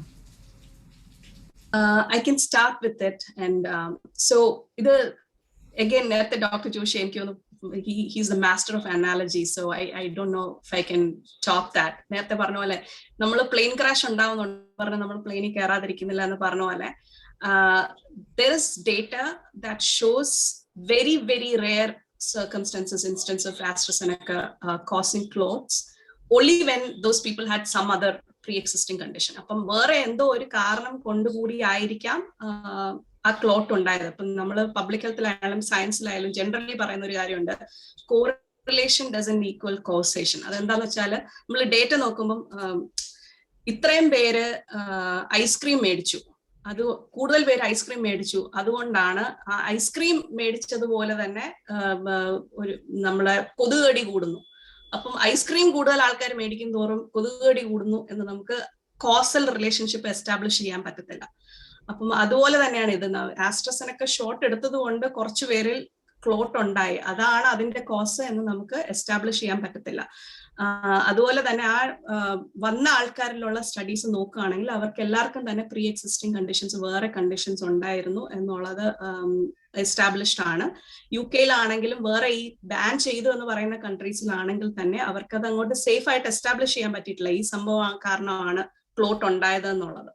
So it is as safe as any other vaccine that's in the market as well. Dr. Joshi, do you want to add to it, because we're also running out? No, that's actually a very good explanation. ഈ clinical trials വരുമ്പം ഞാൻ ഉദാഹരണം നാട്ടിലൊരു HPV വാക്സിൻ്റെ clinical trial ചെയ്തു. അപ്പോൾ അതിൻ്റെ അകത്ത് 3 കുട്ടികൾ മരിച്ചു. ഓക്കെ, അപ്പോൾ അത് നമ്മൾ മരണമായിട്ട് കണക്കാക്കണം. പക്ഷേ അതിൽ ഒരാൾ ആത്മഹത്യ ചെയ്തു, ഒരാൾ പാമ്പ് കടിച്ചു, ഒരാൾ കിണറ്റ് വീണു. അപ്പോൾ പക്ഷേങ്കിൽ അതാണെങ്കിൽ പോലും അതിൻ്റെ അകത്ത് വരുന്നത് ഇതിൻ്റെ സ്റ്റഡിയുടെ ഭാഗമായതുകൊണ്ട് that's how you have to report it. ഇനിയിപ്പോൾ ഒരു കാര്യം കൂടി, ഇപ്പം നമ്മൾ ഈ വാക്സിൻ എടുക്കാതെ കോവിഡ് വന്നാൽ നമുക്ക് മൈക്രോ ക്ലോട്ട്സ് ഏതാണ്ട് ഗ്യാരൻറ്റീഡ് ആയിട്ട് വരും. ഇറ്റലിയിൽ മരിച്ച ആൾക്കാരുടെ ബ്രെയിനും ഹാർട്ടും ഒക്കെ അവർ സെക്ഷൻ ചെയ്ത് നോക്കും, ഓട്ടോപ്സിയിൽ നോക്കുമ്പോൾ അതിൻ്റെ അകത്തെല്ലാം ഈ മൈക്രോ ക്ലോട്ട്സ് ഇഷ്ടം പോലെ ഉള്ളത്. So the bottom line Jeena പറഞ്ഞ പോലെ നമ്മൾ you are better off taking the vaccine and being safe. അത് ഈ അസുഖം വന്നാൽ അതിൻ്റെ ഭവിഷ്യത്തുകൾ നമ്മൾ വിചാരിക്കുന്നതിൻ്റെ അപ്പുറത്താണ്. ഒരു പെട്ടെന്നൊരു ചോദ്യം കൂടി, കുട്ടികൾ വാക്സിനേറ്റ് ചെയ്യുന്നില്ലല്ലോ, അപ്പൊ അത് അവര് ത്രൂ ഇത് സ്പ്രെഡ് ചെയ്യാതിരിക്കാൻ നിലവിൽ ഉള്ള സ്ട്രാറ്റജി എന്താണ് ഗ്ലോബലി? അത് ചെയ്യേണ്ടത് നമ്മൾ വലിയവരെ എല്ലാവരും വാക്സിനേറ്റ് ചെയ്യുക. That's the only choice. ഇപ്പം ഇറങ്ങുന്ന സ്ട്രെയിൻസ് പിള്ളേരെ ആദ്യം കുഴപ്പമില്ലായിരുന്നു, ഞാനന്ന് പറഞ്ഞല്ലോ. ഇപ്പം ഇറങ്ങുന്ന സ്ട്രെയിൻസ് പിള്ളേരെ കൂടുതൽ ഇൻഫെക്റ്റീവ് ആക്കുന്നുണ്ട്. സോ അവർ സ്കൂളിൽ പോയി ആ പനിയും കൊണ്ട് വീട്ടിൽ വരുന്നത്. അപ്പം നമ്മൾ വാക്സിനേറ്റ് ആണെങ്കിൽ യുവർ ഓക്കെ. ആ സ്കൂളിലെ അവരുടെ പിള്ളേരെ നോക്കുന്നവരെയും ടീച്ചേഴ്സിനെയൊക്കെ നമ്മൾ വാക്സിനേറ്റ് ചെയ്യുക, അവർ പ്രായമുള്ളതുകൊണ്ട്. പ്രോട്ടോകോൾസ് ഫോളോ ചെയ്യുക, അവർക്ക് വേണ്ടി ഒരു മെഡിസിൻ വരുന്നവരെ കാത്തിരിക്കുക. അതെ.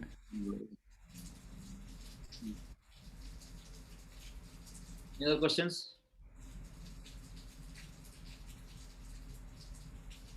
ഇനി ആർക്കും ക്വസ്റ്റ്യൻസ് ഒന്നും ഇല്ലെന്ന് വിശ്വസിക്കുന്നു. നല്ലോണ്ടോ? സാറ് ഒരു തരം 2 തരം അങ്ങനെ you have to end it like that. Okay, ആരും ഇല്ലെന്നുള്ള വിശ്വാസത്തിൽ തന്നെയുണ്ട്. അപ്പം ഇനി ഇന്നത്തെ ക്ലാസ് എന്ന് പറയുമ്പോൾ നമ്മുടെ നാട്ടിലൊരു കോളേജിലേക്ക് പോയി ഒരു ക്ലാസ് കേട്ടവരുള്ള നല്ലൊരു അനുഭവമായിരുന്നു. വളരെ നല്ല രീതിയിൽ ഞങ്ങൾക്കെല്ലാം വേണ്ടുന്ന ഒരു അറിവ് പകർന്നു തന്ന ഡോക്ടർ ജോഷിക്കും ഡോക്ടർ ജിനയ്ക്കും ഞങ്ങളുടെ ബ്രാൻഡ് മലയാള സമാജത്തിൻ്റെ പ്രത്യേക സ്നേഹം നന്ദി അറിയിക്കുന്നു. ഞങ്ങളുടെ 34ാമത്തെ ഡോക്ടർ ലൈവാണിത്. കഴിഞ്ഞ 34 ആഴ്ചയായിട്ട് ഞങ്ങൾ ആയുർവേദം, ഹോമിയോപ്പതി, അലോപ്പതി ഇങ്ങനെയുള്ള വിവിധ സബ്ജക്റ്റുകളിൽ നിന്നുള്ള പ്രമുഖരായ ഡോക്ടർമാരെ ഇങ്ങനെ കൊണ്ടുവന്ന് ഇങ്ങനെ ആളുകൾക്ക് ആവശ്യമുള്ള കാര്യങ്ങളൊക്കെ ഇങ്ങനെ അറിവ് സമ്പാദിക്കുക എന്നുള്ളതാണ് ഞങ്ങൾ ഈ കോവിഡ് കാലത്ത് ചെയ്തുകൊണ്ടിരുന്നത്. അതിൻ്റെ ഭാഗമാകാൻ നിങ്ങൾ രണ്ടുപേരും ഇത്രയും വലിയ സമയം ഞങ്ങൾക്ക് വേണ്ടി ചിലവാക്കുകയും ചെയ്തതിലുള്ള ഞങ്ങളുടെ നന്ദി രേഖപ്പെടുത്താൻ യോഗേഷ് വിടുന്നുണ്ട്. എന്നാൽ അതിന് മുമ്പായിട്ട് സമാജത്തിൻ്റെ പേരിൽ പ്രത്യേക നന്ദി ഞാൻ ആദ്യം ഒന്ന് പറയുകയാണ്. യോഗേഷിനെ, ഞങ്ങളുടെ സമാജത്തിൻ്റെ ഇതിൻ്റെ കോർഡിനേറ്ററായിട്ടുള്ള യോഗേഷ് ഗോകുമാറിനെ ഞാൻ ഔദ്യോഗികമായിട്ട് നന്ദി പറയാനായിട്ട് ക്ഷണിച്ചു.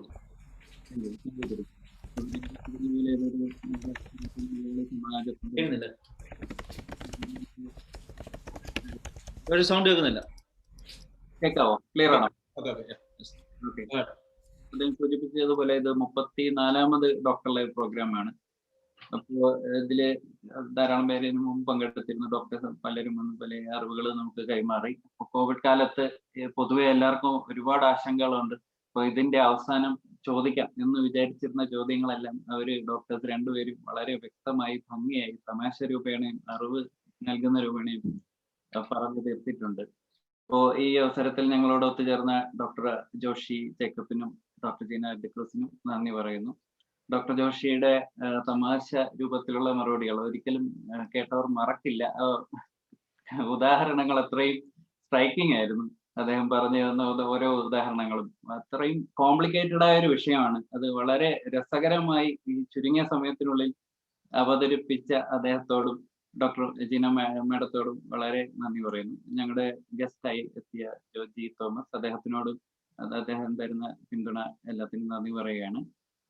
ഷീല മാഡത്തിനോട് പ്രത്യേകം നന്ദി പറയുന്നു. ഇപ്പൊ ഞങ്ങളെ കേട്ടുകൊണ്ടിരിക്കുന്ന എല്ലാവർക്കും ഈ അവസരത്തിൽ ബ്രാംപ്ടൺ മലയാളി സമാജത്തിന്റെ വ്യക്തിപരമായ എന്റെ പേരിൽ നന്ദി രേഖപ്പെടുത്തുകയാണ്. എല്ലാവർക്കും വളരെ നന്ദി. Thank you so much. Thank you Josh. നമുക്ക് അതുമായിട്ട് ഇന്നത്തെ ക്ലാസ് അവസാനിപ്പിക്കാം. Thank you, Dr. Joshi. Thank you, Dr. Jina. Thank you all. Thank you, Doctor. Thank you. Bye, Joshi. Bye. Bye, Simon Jaya. Bye. Thank you. Thank you, doctor. Thank you. Thank you, sir.